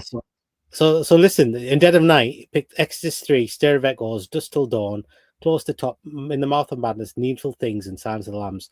Great. Look, I was gonna put in Exorcist 3. I fully expected the Exorcist 3 to be there. I know. But as you know, I've recently my thoughts on it, because anybody used to ask me what my favorite horror movie was. I would say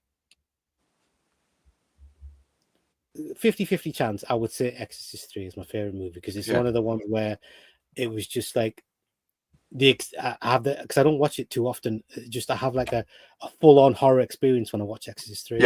But like the last time I watched it, I noticed a lot of things that I hadn't noticed before, and it pulled me out of the movie a bit. I'm almost afraid to watch it again. It's gonna, I don't know. There's a lot like dubbing over on it that doesn't work very well, and there's lots of scenes where you can tell it's not the person, and they've got masks on, and it's there's I don't know, man. I don't know why I've spoiled it for myself, but I didn't do it intentionally. But for some reason, my advice to you would be leave it a couple of years before I'm having issues with the movie. I'm having issues with the movie. I don't know why. Shit. I'm just gonna get water, mate. I'll be 2 seconds. Yeah. But I really did think about having Exorcist 3 on there, man. I really did. But all these other ones came up beforehand. Sorry about that. Michael Myers, the DVD I have of Scream is the unrated version, some kind of import. Yeah, I used to have it on VHS.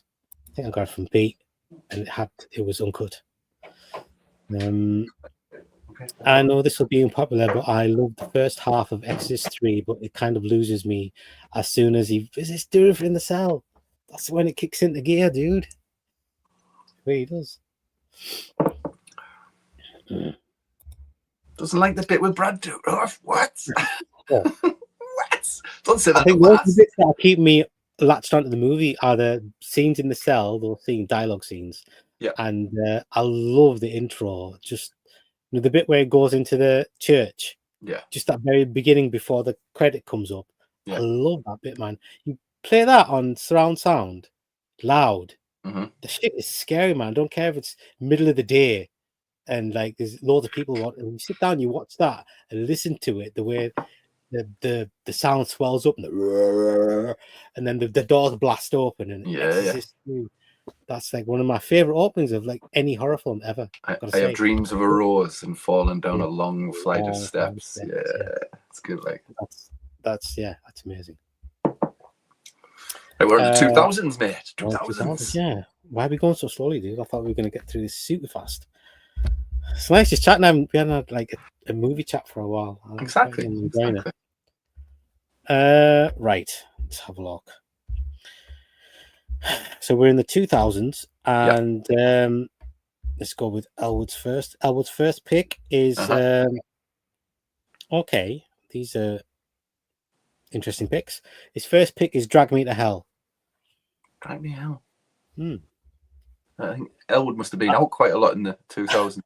I'm feeling like the pool to pick from is progressively getting shallower and smaller. So that the best that you're picking is not like the big fish that you catch in the 80s. It's a bit smaller. The ones that you throw away back in the 80s, you throw that back in. Yeah, no, 2000s. That's the biggest one I got, mate. I've got to have it. I have to say, I mean, I do like Drag Me to Hell. Yeah, it's a good film. It's a good film. Literally, it's like Sam Raimi's like maybe third or fourth best film. Yeah. So yeah, I would agree. Okay, my first one. You've got to tell me whether or not I can have this in horror or not. Okay. I think the subject matter is horror. I don't know if it's a horror film. Okay. So my first pick, and let me know what you think. And if not, I picked another one just in case. Okay. But my first pick is Battle Royale. Is it horror? Is it horror? I don't know. It's about a bunch of teenagers killing each other in nasty ways, slicing and dicing and stuff like that, and heads blown up and all that. Yeah, you have to do a few bloody gymnastics to get that fit into horror, like. Okay. I mean, I guess you could. I mean, it's a stretch, Pete. I've got to say it's a stretch, but that's is it fine. a stretch? That's what I'm gonna pick. That's right. Well, in that case, if we're not going to allow it. You see, I've toyed with it as well. Dude, if that's what you want, that's what you want, isn't it, mate? Are we going to allow it? I didn't know you were that big a fan of it, to be honst. Oh, it's a phenomenal film. Yeah, I mean, phenomenal. I like it. Like, I think I've only seen it once, but I really enjoyed it. I mean, I've seen it loads and loads of times, mate. Yeah. I adore the thing. I think its pacing is just it's it's very much like Evil Dead 2 for me, as in its pacing. It's just so fucking fast, and it just keeps on going and keeps on going, and it's stupidly crazy violent. And at the same time, you've got this kind of teenage angst going on at the same time, and that and suddenly they're killing people because she heard that he slagged his mate off at the disco and stuff like this, and I'm like, this is fucking brilliant. But the more I say shit like that, the more I'm thinking, it's not a horror film. Okay, it's not a horror film, so I'll get rid of that and I'll replace it with I'm going to replace it with Wreck. I'm going to replace it with Wreck. Okay. There you go, mate. There you Phenomenal. I saw it at the cinema with the directors in a nice early screening before it came out in Glasgow. Phenomenal experience that was, man. They had the bloody night vision cameras videotaping the entire audience and stuff like that, jumping out with the fucking skins and all that. It was phenomenal. I love Wreck. I can still watch Wreck. And yeah, I mean, by rights, Wreck 2 should be a double choice with Wreck 2 because it's just as good. That's a good double bill, that is. Yeah, exactly. So yeah, Wreck, mate, instead. Awesome. Definitely a horror film. Yeah. So he picked Drag Me to Hell. He picked Wreck. Yep. I have picked. I picked You on the Grudge. Oh, nice. Great choice. I mean, I'll just say right now, mate, that's also on my list too. showing the group. Oh, is it? Oh, Yeah. nice. That's good. I'm happy to see that. But yeah, it's just one of the ones. I feel like, you know, in the late 90s, very late 90s, early 2000s, I got my horror fix basically from J horror, and that was it.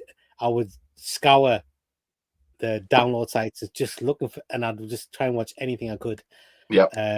But that one there did it for me. It just that one there just blew me away. Like as being like a proper scary experience. Infinitely creepy. Yeah. Oh, yeah. That one there truly scared me. Yeah. And it was like an enjoyable scariness sort of thing. Like I was just having a great time being scared watching that movie. Yeah. I couldn't agree with more, mate. I've actually got it on 4K, but I haven't watched it yet, mate. So maybe we should watch that, Pete. We should watch that. Exactly. So maybe come around one night, we'll walk it on in 4K, see what it's on all your about. 2000-inch TV. We should. Yeah. We should do that. We should do that. That sounds good. I had to pick that one. Thing says Michael Myers saying here. Actually, I'll just quickly put up his first. Michael Myers says, I do like Dourif a lot, but don't like how it keeps switching between him and Jason Miller. It's better than the shitty original ending, though.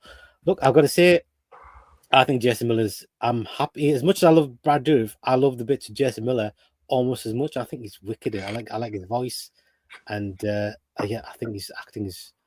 Jason Miller's cool in that movie, man. He's great, man. He's great, but I think the problem was.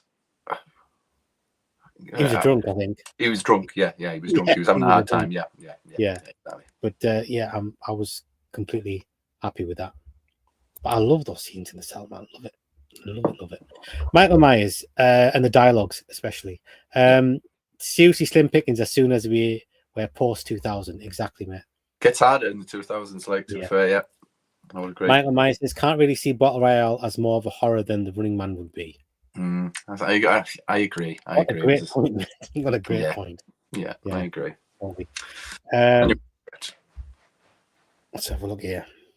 So what's your second one? Okay. All right, okay. It's quite interesting picks from Elwood. Elwood's second pick is Frailty. Very good pick, actually. Very good pick. I didn't think he was that much of a fan of it. I didn't think so either. But that is a really what could you say about Frailty? It's a bloody gem. It's one of the movies that had no right to be that good, but Bill Paxton's awesome in it. Matthew McConaughey's really good in it, and is it Powers Booth? He's a nasty bastard in it as well. It's pretty awesome. Like, and the ending, I just didn't see that ending coming, mate. I just didn't see that ending coming. It still surprises the shit out of me the ending when I watch that movie. But yeah, Frailty's great. But again, another one of those films. Where's my Blu-ray? Where's my 4K? You know, where is it? You can get it on Poxy DVD, Region 1 DVD. That's all you can get it from in the UK.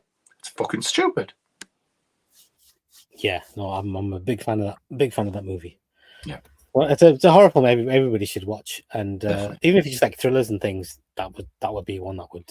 Yeah. It's one of the ones that's just like you say, it's got one of those like twisty turny things that it's got a good mystery aspect to it, but you don't really know what's happening until they make you think one way and then hoodwinks you. Yeah.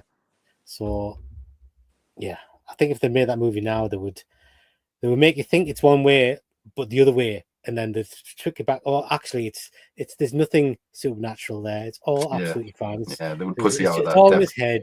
He's just mental. The guy's just mental. Yeah, I like the way they didn't pussy out at the end.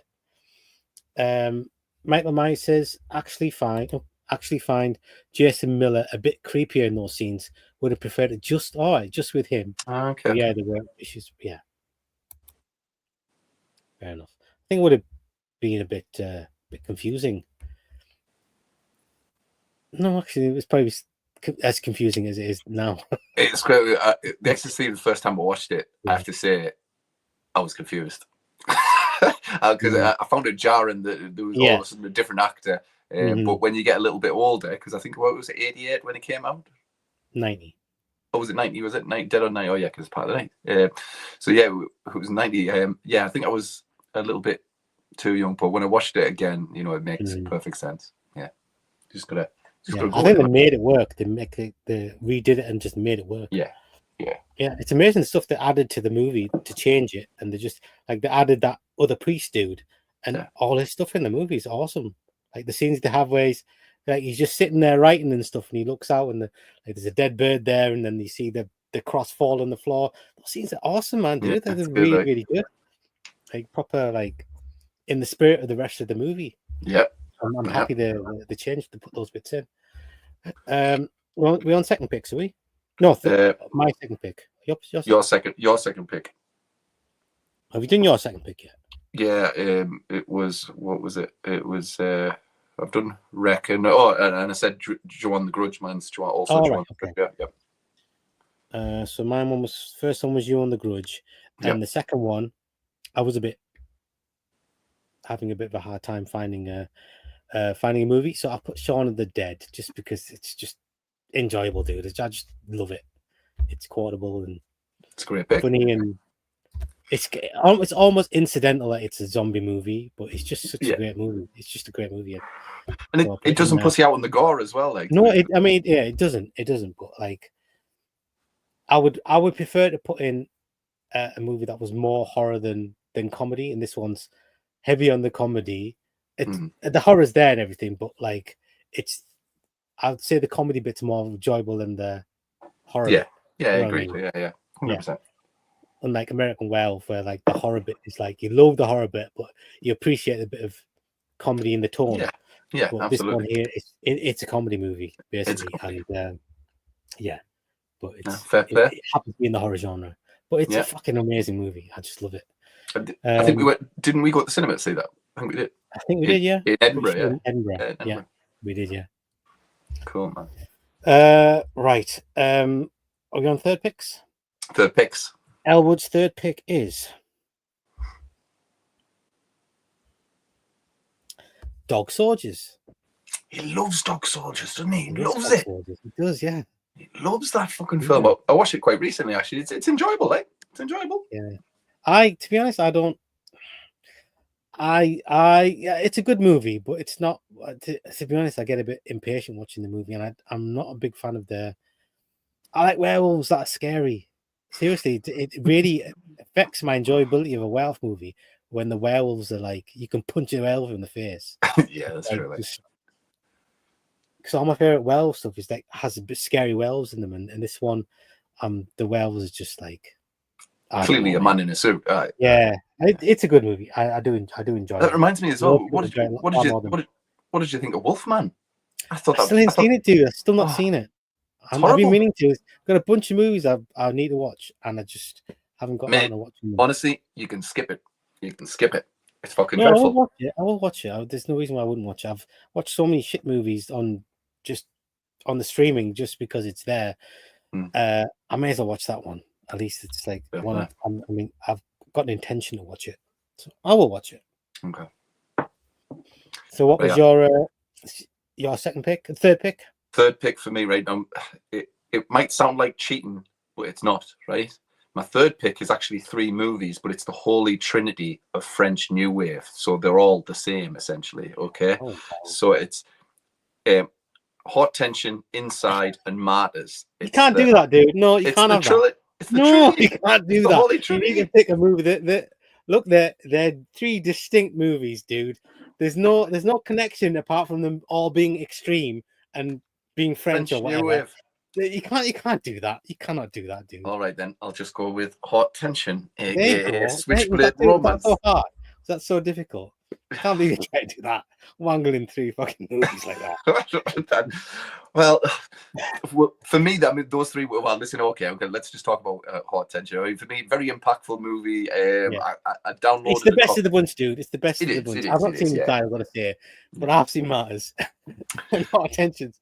You'd enjoy Inside if you haven't seen it. It's a traditional horror film. That's that one where she's pregnant. Yeah.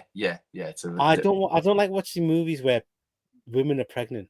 Oh, do you know? Just gotta say, if there's a pregnant woman in the movie, it's definitely the wrong film for you. Yeah, pregnant and having babies and stuff. I can't take it. I don't know why. No, fair play. Things a weird tick about it. Fair enough. Yeah. There's a few people who won't watch it because there's a pregnant lady, and to be fair, boy, she goes through the mill in these movies. So if you don't like anything like that, definitely don't watch Inside because fuck me, that's the movie. But no, with Hot Tension for me, I downloaded a copy of it, not really knowing much about it before it came out, and it absolutely blew my little fucking socks off. I was like, who is this Alexandre Aja bloke? He's going to be. I remember you showing it to me the first time. I remember it. Yeah. I might have been a bit not in my right mind when I watched it with you, but I do remember watching it, and it was like, yeah. I remember actually showing it to you for the first time. I remember this, mate, and I remember it was a bonkers time. I remember. I remember just after where he invades the house at the start. After that scene had finished, where he's killed them all, you turned around and looked at me and went, "Is the movie not over yet? It feels like it's been on about an hour and a half because it was that fucking grueling and nasty." And I'm like, "Oh, this is just literally chapter one." The guy moves so flipping slow as well. He's so methodical with everything. He's like, "I'm just grab this thing and move it here." His head's there. You know what's going to happen, but it's not going to happen straight away. I'm just going to take my time. Ready? Whoosh. Yeah, totally. Absolutely. So, that's my pick. I'll go with Hot Tension on that one, buddy. Yeah. Let's have a look with When Dead of Night says The Others, Session 9. Love The Others. Love Session 9. The Descent is my third pick, by the way. Third pick is The Descent. It's far better than Dog Soldiers, man. Come on. Yeah. Far better than Dog Soldiers. But my third pick was the Descent because it's just a fantastic bit of filmmaking there. Yeah. Session 9 is awesome as well. I have a tiny bit of a problem with the pacing on that movie because all the stuff in the daytime is like, I don't know, it's more drama than horror. Yeah.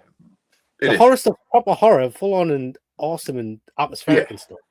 But I have a little issue with the pacing in that movie. It's a slow burn, Session 9, big time. It is. It is a slow burn. The Others, I need to watch The Others again. I've not watched it since it first came out. I love The Others. He also picked The Orphanage, Martyrs, and Shaun of the Dead. Great film, The Orphanage and Martyrs. You know, I love and Shaun of the Dead. Fantastic. Yeah, great picks. Yeah, not surprised. Really, really good picks. Michael Myers, Bending the Rules, good and proper. Exactly, man. Thought I'd get away with it, Michael, but never mind. Michael Myers, not even Extra, where she gives birth to a fully grown boy. Exactly. I've still not seen Extra, and that's exactly the reason why I haven't seen it. Don't ever see. And bites his own umbilical cord, by the way. Ugh, it's just horrible. Is that another thing on the cover? That monster thing with a Is that in the movie? I think it might be. I think it's no. In fact, I don't think it is. It's a great cover. Extra's got really, really good. Even the back, like the stills in the back, they make the movie look like a proper scary time. Well, I mean, don't get me wrong. With Extra, and probably a reason to watch it if you ever want to be completely scarred for life. Is every penny they must have had, they've chucked it all on the screen, like special effects and all that. I mean, the effects are like pretty awesome for what they were working with and stuff like that. Like there's some really hokey stuff in there, like a life-size action man coming to life and killing the neighbor upstairs. Like, and it's like an action man with the eyes that go there. Proper action man. It's great. I should definitely get that watch at some point.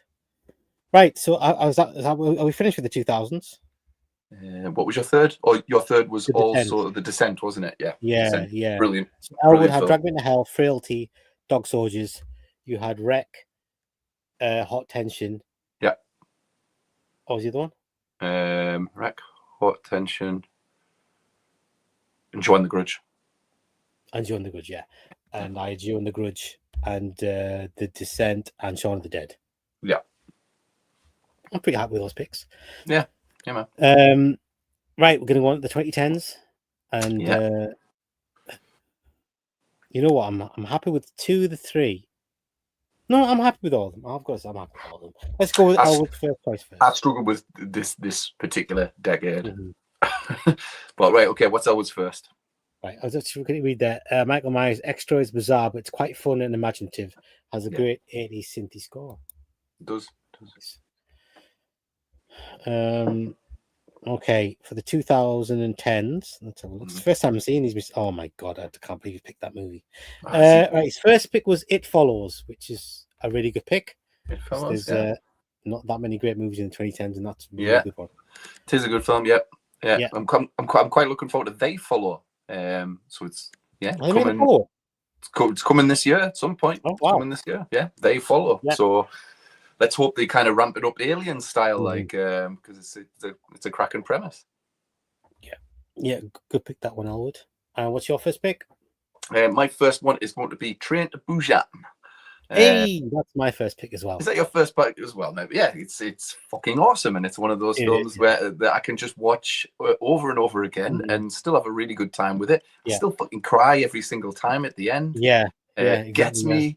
It's lightning in a bottle. That movie, it's one of the movies that you're invested with, like every moment. Absolutely. And with the characters, and I've got to say, it's one of my. I wouldn't mind saying it's my favorite zombie movie because it's that good. I don't think there's anything very wrong hard with that. Zombie movies to get you like properly emotionally invested with the characters, and it makes a difference. It makes a hell of a difference. And the zombies are cool and fast and scary, and yeah, man, that movie's it's like a proper ride. That movie. It's died with zombies on a train, man. Language. It's so good. You forget it's in a different language. You just like you're with it all the way through. I agree. I agree, man. That's good that we agree. What was Elwood's first? His was It follows. It follows, wasn't it? Right? Yeah. Okay. Also good. So his second one is Cabin in the Woods. Okay, good. I really like Cabin in the Woods. I saw it at the cinema. I own it. I've watched it again. My daughter loves that film. It's a good time. It's a good time, man. It's not on my list, but I like the movie. Yeah, big time. Yeah, I like it. I mean, I don't love it, but I like it. Yeah. Go on then. What's your second pick then? Like I say, I was struggling with this decade. So my next one is The Autopsy of Jane Doe. Okay. Yeah, because it's a movie that I've got a little sweet spot for. I've seen it many. That movie, dude. It's proper low-key. Low-key horror film. Totally. I mean, really subtly done. It's a wee little gem, that film. In my opinion, but it's really subtly done, man. Oh, I love it. It's spooky. It's scary. I love the ending. Obviously, the main character, Jane Doe herself, she never moves in the entire movie, but somehow she's fucking scary. I don't get it. There's a real feeling of dread with that movie, but most of all, what makes that movie awesome for me, it's just the two characters, the father and son dynamic that they have. It's just perfect. The banter is absolutely fucking awesome. Like, two good actors. It's a shame that Emile Hirsch has gone like straight to, bag and bin DVD. Yeah, totally, man. But Autopsy for Jane Doe, mate. I think it's a crack at. I think that's a really popular pick. I think a lot of people would have picked that. Yeah. I like it. I should watch it again, really. To be honest, give it another shot. Too, because people be digging that movie, like so there must be something to it that I've missed or something. A lot of the stuff you mentioned. It's a proper it's a proper end of the world movie. It reminds me very much of like an older John Carpenter film. I just remember watching it and feeling impatient the whole way through. Yeah, kind of like get on with it sort of thing. But maybe it stopped me from appreciating, like you say, like the banter's really good or whatever, and and the subtlety of it. I mean, it's obviously intentional and methodic, and like they've done it on purpose. So maybe I was just watching it in the wrong frame of mind. So watch it again, see what you think. I should. Yeah, definitely. Yeah, I definitely wouldn't write it off. Like saying it's not as good as everyone thinks it is. It didn't do it for me when I watched it, but I've only watched it once. So yeah. Fair play. Good pick. My second pick is second or third pick. I can't even really remember. Second, I think, for you, mate. Second. So my first one was Train to Busan. Right, the second one is The Conjuring. The Conjuring. You love The Conjuring, man. You love that. I had to have one James Wan movie on there because I think he's like one of the best filmmakers, horror filmmakers overall. I think he's done so many bangers, and he knows how to make a horror film. He does. And I mean, no doubt. And that one there was just one that was unexpectedly scary as shit. Yeah. And it's like a lot of it is like I'd say it's very classic. It's a classic. I was just going to say that, Bass. I was just going to say it's like an instant classic, in my opinion. It's like it's one of the things where there's moments in the movie that are like classic moments in horror are from that movie. I mean, it's almost like scary, which is very hard to do. And when I watched The Conjuring or The Conjuring 2, forget about the third one. When I watch them two movies, you can tell James Wan is clearly a fan of the likes of the 70s, the original Amityville horror and stuff like that. It's like he's even brought that aesthetic to the screen. He does it very, very well. Like kind of classic feel to totally, exactly, 100%. I think that's why he's found out that it's much easier to make a horror film and have it set in the past in a certain time period than it is to make like a modern horror film that's set in modern times. No mobile phones. Movies, it's hard to do a scary movie that's set in the present day. Totally. I mean, absolutely. We've always got like some sort of hook involved with technology and this, that, and the other, and it might be a good time, but like it's not gonna, in my opinion, they don't really hold up. Even the ones I really like, they don't hold up. They're like they're like fun horrors. They can be fun horrors or whatever, but like they're just not gonna, like, in 50 years time or whatever. None of them are gonna be talked about like these classic ones are, in my opinion. I agree. Right. So that's my second one. Was that? Are we on three? Number three? Yeah, number three. Right. Elwood's number three, which I 100% disagree with. Can't believe you picked this movie. It's not Blair Witch 2, is it? It's less of a horror movie than fucking Battle Royale, I would say. It's Midsommar. He's picked that as third. Midsommar. What the hell? What the It's fuck? like a 3-hour bloody shit's an I've hour only, too long. I've only seen it once. Hour too long. Even if it was 2 hours long, I would still be like struggling to get through that movie. I maybe need to watch it again because I missed lots of faces in trees and faces in bushes that everybody talks about and stuff like that. Yeah, apparently there's dead sisters in bushes. It's not my fault. It's the fucking filmmaker's fault for not making me interested enough in the fucking movie. Honestly, it took me 3 goes to get past the first bit where she has that, like, the grief bit at the beginning. Seriously, it took me 2-3 goes to actually get past that to get into the movie where they go to whatever Scandinavian country they go to. Yeah, it's just I just could not get invested, couldn't get pulled into the movie at all. I was like watching and like, I don't know, man. I hear. Yeah, I thought that movie never even crossed my mind. To be fair, so. But I guess I would really likes it, man. Fair play, Paul. What year was Midsommar? It was end of the 2010s, wasn't it? Yeah, it must have been like 19. Yeah, Michael Myers says probably going against type. I'm not into modern shit, but I quite like Midsommar.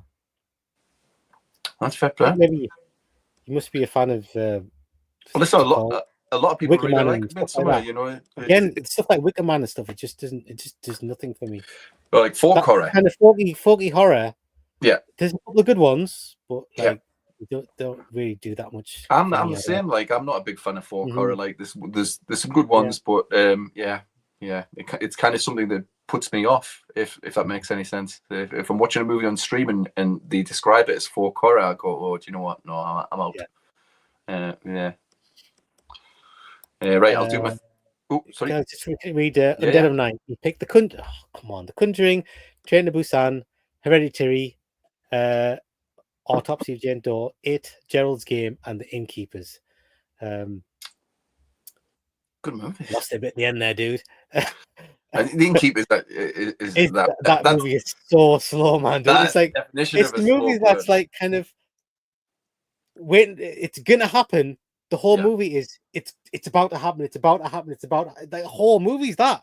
It's it's moving towards something that's going to happen, but they managed to stretch it through the whole bloody movie. I'm like, dude, man, get on with it. Yeah, agreed. I wasn't a fan of Gerald's Game, I've got to say. I read the book as well. That sucker, that guy, Stephen King, Gerald's Game. because the movie's so like basic. It's just one thing happening. She's stuck in the bloody on the bed. That's Gerald's Game, isn't it? Yeah. I read the book, and literally she's stuck on the bed, and there's like 80 pages talking about her thinking about this thing that happened a few years ago, and 80 pages about this thing, and her relationship with her husband. Another 80 pages. I'm like, fucking hell, dude, what are you doing? If you wouldn't write about that, write about that. Why? That's a lot of exposition. Got a story right? here. Make it a full story. You did it with Misery, God's sake. Yeah. Do it with this, okay? And it's like, oh. Anyway, no, I wasn't a big fan of Gerald's Game, I've got to say. But yeah, all the rest, I'm very, very happy with those picks. There's really, really good. And that's just me with that Gerald's Game and Keepers. Are we on third picks now? Are we? Third pick. So my third pick, mate, is Evil Dead 2013, man. My third pick is Evil Dead. Right, okay, yeah. Let's have a look. Oh no, he didn't even pick that. Albert didn't even pick Evil Dead 2013. Did he not? Why would I pick that?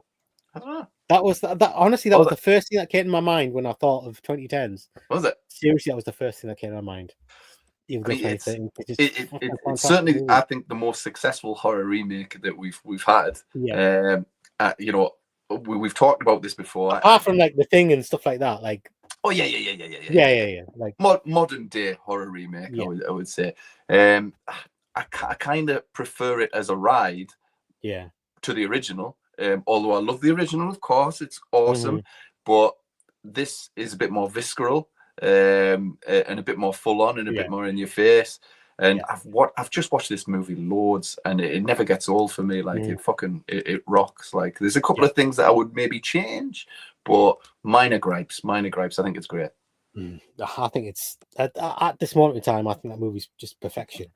Yeah, better than the original, far better than the original, and it's pretty close to being as good as Evil Dead 2. It's like it's just a fantastic watch, especially when you watch it with friends. It's just like that was a good night, man. It's even better with people than it is like watching it on your own. It's like 100%. It's just one of those movies that you just get so much more out of it. 100%. I had a great night that night. Yeah, when we watched I've got to say, one of the best experiences I've had, like watching a movie with somebody, like with people. That sort of experience, group experience, watching a horror film was watching Evil Dead 2013. It was just so good, man. Just hit the spot. You know what I mean? Just hit the bloody spot. It was like that was. If there was one movie we should have watched, that was the one. That was like the perfect movie to watch to get the perfect, like, just that feeling of like, this is amazing. I'm just having such a good time.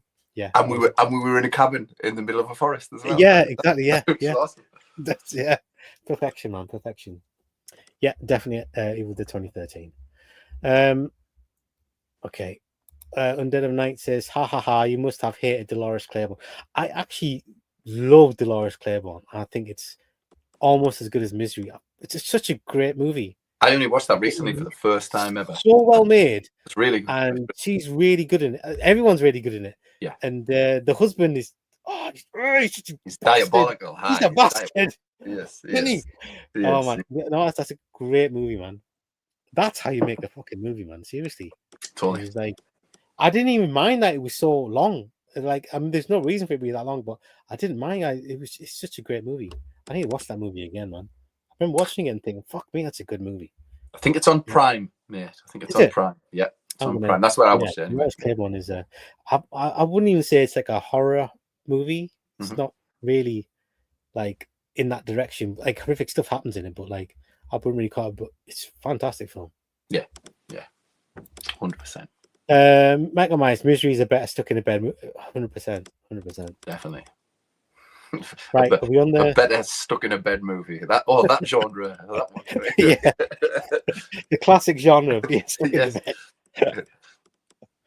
Right. Are we on the final so, bit? Yeah, 2020 so far. Yeah, this is probably the one I'm least happy with. I don't know about you, mate. Yeah, well, it's going to change, isn't it? You know what I mean? It's going to change because we've still got half a decade left. Should we get on with Elwood's first? Elwood's first pick. Ah, interesting. Right, yeah. So his first pick is my first pick as well. Okay. And that's Horst. Oh, okay. 1 hour piece of just amazing bit of found footage sort of. Yeah, it's a shot in the arm. That is a fantastic film. It is a fantastic film. One of the best of its kind. I would say it's not been done better than that. That's a fantastic film. What, like desktop horror, like that? Well, yeah. Well, any that sort of thing where it's like all on screens and stuff. I would agree. Yeah. They've done it. They just did it to perfection, and it's like genuinely like scary, intense film. And it, like you said, it doesn't overstay its welcome as well. 55 minutes that fucking thing's on for. Like, you can literally blast it in an hour. Yeah, I mean, if they wanted to, they could have stretched that sucker. Oh, they could have. The fact that they didn't has made it even more like intense and like it's like impactful. And then if they'd made it, add another 20 minutes just to string out the runtime. 100%, man, 100%. So that was your number one pick as well, was it? Right. Yeah. What was yours? Number one pick, I've got When Evil Lurks. Okay. Yeah, because it kind of blew me away, that movie. I've gone back and watched it a couple of more times since, and it still gets me every time. It's a proper end of the world horror movie, and I love my end of the world horror movies, man. Fucking love them. It has the scene with the dog, which will never fail to stop kicking my ass. It's so fucking horrific. It's kind of wild that like there's like no fear in that movie, like of doing the stuff. Like he's just you can think of it like, wouldn't it be fucked up if that dog came and like the dog's there and you think, well, you fucked up if like that dog went for that fucking kid, and just ravaged it, and then it happens and you go, oh my god, they fucking did it. And it's just one of those movies that like it'll just, you don't have any like reservation that it's just not gonna take a turn and just like smash you in the face with something, and it just fucking does. You're absolutely. It just goes there. You know what I mean? And like I say, his previous film, that Terrified film, you should watch it on Shudder if you haven't already watched it. It's fantastic. But it's a much better. It's a much better crafted film. I'd watch paint dry if this director was directing it. I think he knows his horror. Like, it kind of blew me away, and it just keeps escalating and getting worse, and the situation keeps on getting worse. So so that's my number one pick, man. Loved it. Yeah, that's a really good pick. I mean, my only thing that puts me off is what puts me off about movies with downer endings, and I don't like those. I don't know why people don't like happy endings anymore. I like a good happy ending. I do too. Even if it's like a setup for a sequel or something, and like there's like, it's not really a happy ending because it's the thing still whatever. But this one, man, honestly, I went to all that crap through the whole movie, and it's still not even give the guy a break, man. Seriously. Yeah. Totally. It's like, it was so close to just getting it done, and then they just like pull the rug out for him at the end of it and go, "Ha! Take that, you sucker." That's true. Oh, really? It's a strange film because the main protagonist, the main guy, wants to save everybody, but inadvertently brings the horror to all of his loved ones. It's absolutely all his fault. People and tell them. He's literally at fault for all the deaths, and he's at the end like that going, just sat in the thing going like that going, oh, after something else really bad's happened. It's a downer ending, like big time. Fucking is, Pete. Yeah, that's good. Good pick. So Elwood's second pick is actually my second pick as well. Okay. So we've got two the same. I'll just say now, all three of our picks are the same. Me and Elwood's. Really? Okay. His second pick is Deadstream, and my second pick was Deadstream as well. I do love Deadstream, man. It is great. It was just the movie that was like, I just enjoyed it. I think it did everything. Like everything worked. Like it was. I didn't hate anybody in it. I think the guy, he was like a dick, but he was like a watchable dick. Totally. You know what I mean? Yeah. So I was like engaged with it, but like the horror was like real horror at the same time, even though it was a bit jokey at the same time. And it was like, I think with the balance they did with that movie was really well, because they didn't skimp on anything. It was like, the funny bits were funny and whatever, and the twisty bits were twisty, and the scary bits were scary. So I think overall, that's just one of the movies that's like it managed to do everything right. It's a great choice, and it also complements Host quite well. There'd be quite a nice little double bill, maybe those two movies. But listen, it's funny as shit. It's hokey as fuck, but the hokiness of it is proper Evil Dead 2 works. It was an unexpected delight, that film on Shudder. Just came out of nowhere, no fanfare, and then you pop it on, you go, oh shit, this is awesome. Actually, good pick. I forgot all about that movie, to be fair. Still time to change. I might do the movie you got, then that's fine. Yeah. Well, I might change. I might change. Right. So my next one, and this one, I struggled a little bit with this decade, but I forgot about Deadstream right enough. But my next one is a movie that I watched the first time and I liked it. Maybe I liked it a lot, and then I went back and out of curiosity watched it again, and I loved it. And I've since gone back and watched it a couple more times, and I keep getting more out of it every time I watch it. So I kind of love this movie, but not a lot of people talk about this movie, and I don't know why. Anyway, it's The Wolf of Snow Hollow. That is my next pick. The Wolf of Snow Hollow. It's kind of it's when it's a horror movie, I find it really kind of creepy and disturbing. Like there's wee bits of Silence of the Lambs type disturbing, because obviously we know the nature of the werewolf in this the movie, everything like that. But even the werewolf stuff, I'm really struggling to remember anything in the movie.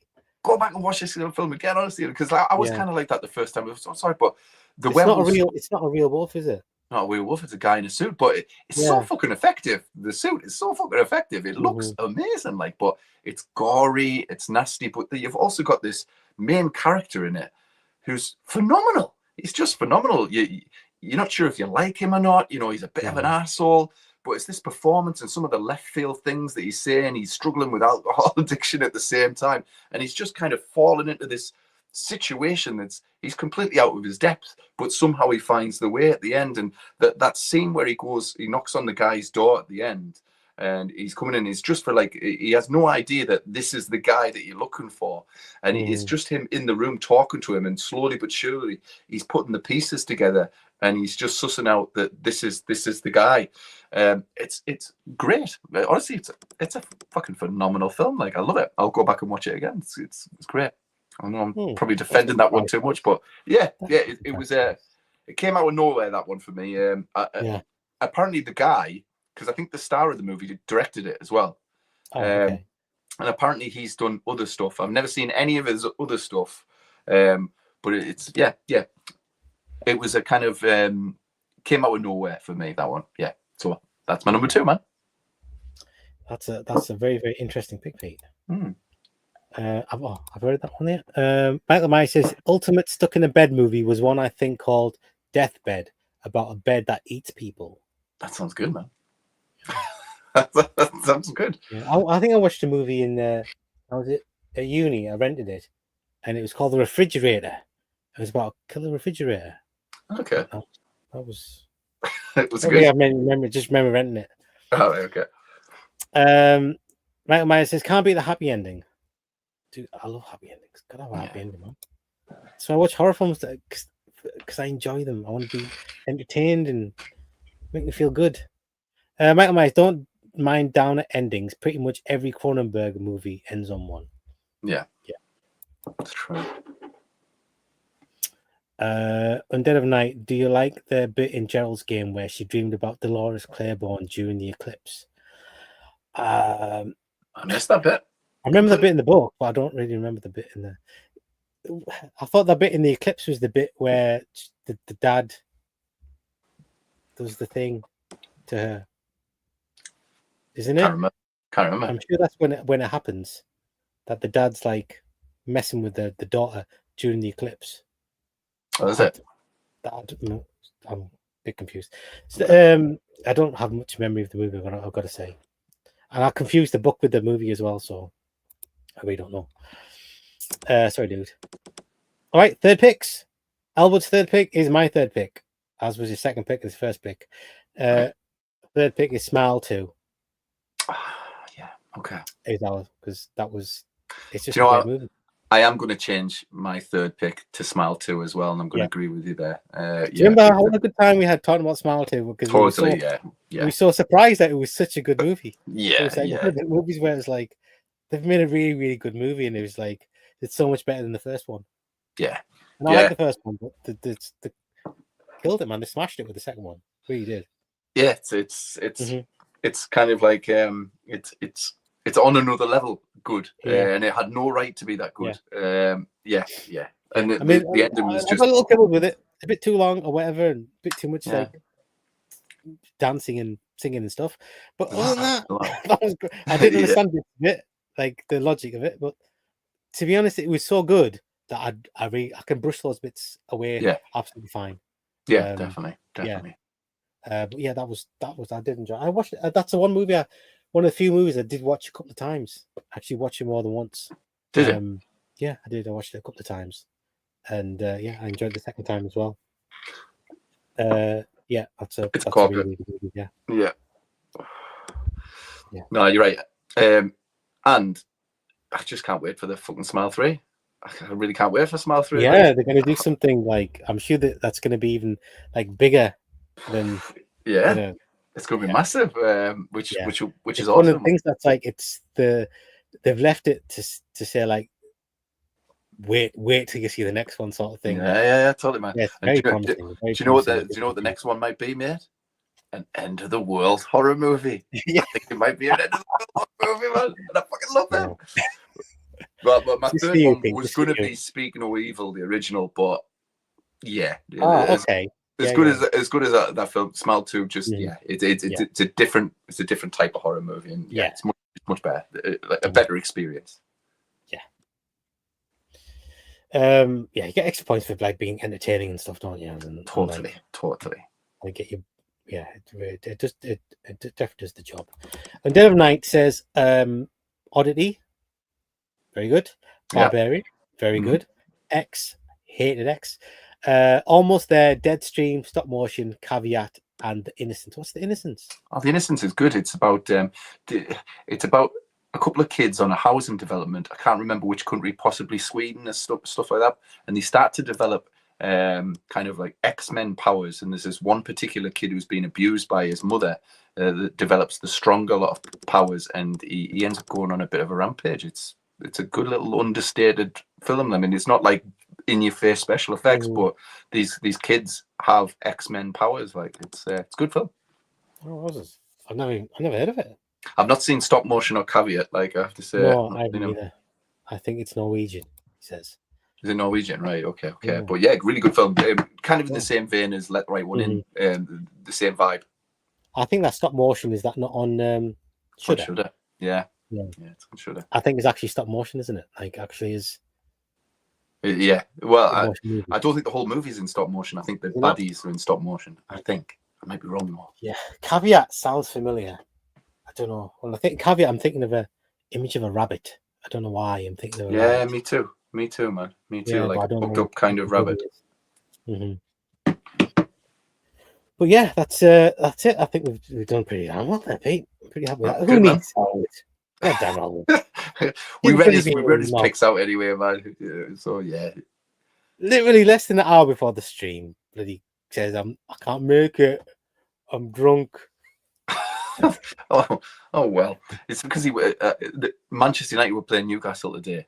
Oh, okay. That's what that'll be like. He'll have landed in some pub somewhere to watch that. Yeah. And that with the bloody sunny weather. Yeah. He's not going to stay at home and prep for the stream, is he? Well, at least he had his list done, so his intentions were good. He just... Yeah, no, exactly. Oh, yeah, absolutely. He just got sidetracked with beer. Fair play. A Dead of Night says Caveat is the same director as Oddity. Oh, okay. Oh, right, okay. Rabbit in Caveat, baddie only in stop motion. Oh, okay. Interesting. Right, Pete. I think we've wrapped up just over 2 hours. That was super fun. I really enjoyed that. Me too, man. Me too. Me too. We're going to do another one soon. Yeah, we will. We'll let's grab one of your. Cause this was your suggestion. Yep. And a really good suggestion it was too. It turned out. It's just that because we've been talking about like movies from particular years for quite a lot. Yeah. So I was thinking, what we're going to talk about now, but it was like super easy. Just talk about like specific movies. We seem to be narrowing it down. We've gone from one per year to one per decade. Now we'll have to do like centuries. the ultimate. What's the ultimate movie? What's the best one ever? Well, I was thinking about maybe we could do a wee top 10 or a top 20, or to be honest, we might struggle with top 20, but top 10 of non-horror movies that scared us, that gave us nightmares. And I can think of a few off the top of my head, but movies that shouldn't be scary, like scenes that were like scary scenes in them. Yeah, or movies, or movies. It could even be documentaries or whatever you've watched that actually scared you. Okay. I've seen a couple of these lists before, and I've not seen this movie, but quite a few people mentioned the Pee Wee Herman movie. Apparently, there's a fucking scene in there with clowns that's terrifying and that gives you nightmares and shit like that. So, yeah, I have to think about that, dude. That's like have a think about that one. Have a think about, because I've got a few in my head, and I'm like, they're actually fucking terrifying, but not a horror movie. You know what I mean? But yeah, there's a few out there. All right. Yeah. Well, let's think on that. Yes. I think we should wrap it up. I'll get to these last couple of comments. On Dead of Night, great stream. Enjoy the topic and your choices. Thanks, matey. I'm really glad that you found us, because you haven't been around for a while. Always enjoy your company, man. Love your comments. I really appreciate that you joined us. It's a shame Thingy didn't come. What's his face? Boosty. Aye. Boosty, where are you at? To be honest, we got through the comments a bit quicker, so there's a silver lining there. Michael Mice, thank you too, mate. I'm really happy that you came and joined us. It's really nice to talk in the comments, and this was one where we really wanted to know other people's opinions as well. Yeah. I like it when we have lots of things in common with other people, and that we know that you're cool because you have similar opinions to us. And is asking too much that everyone has the same opinion and thinks the same as us? Is asking too much? I don't think it is. Yeah, it is. I think we're on the same wavelength with you guys. So yeah. If any one of you want to join one of our streams at some point in the future, I think you should just say, I want to come on, and we'll let you on, regardless of the topic. We don't mind. We're always happy to have extra people. That goes to anyone who's watching. Just drop us a message once the stream goes on the live or whatever. Like, we'd be love to have you on there. Don't really have anything else to say except thanks for joining us, people. Hope you enjoyed it. We had a really good time. It's been a while. We're going to try and make it a bit more regular. Just got to have a nice topic to talk about. Don't just want to just crank these things out, talking just crap or whatever. We just enjoy conversing with each other and you guys. So thanks very much. Michael Meyer says that's Large Marge in that scene in Pee Wee. Where it turns into like a animation face. Does it? Yeah, I've seen that. Yeah, I haven't seen that. It sounds scary.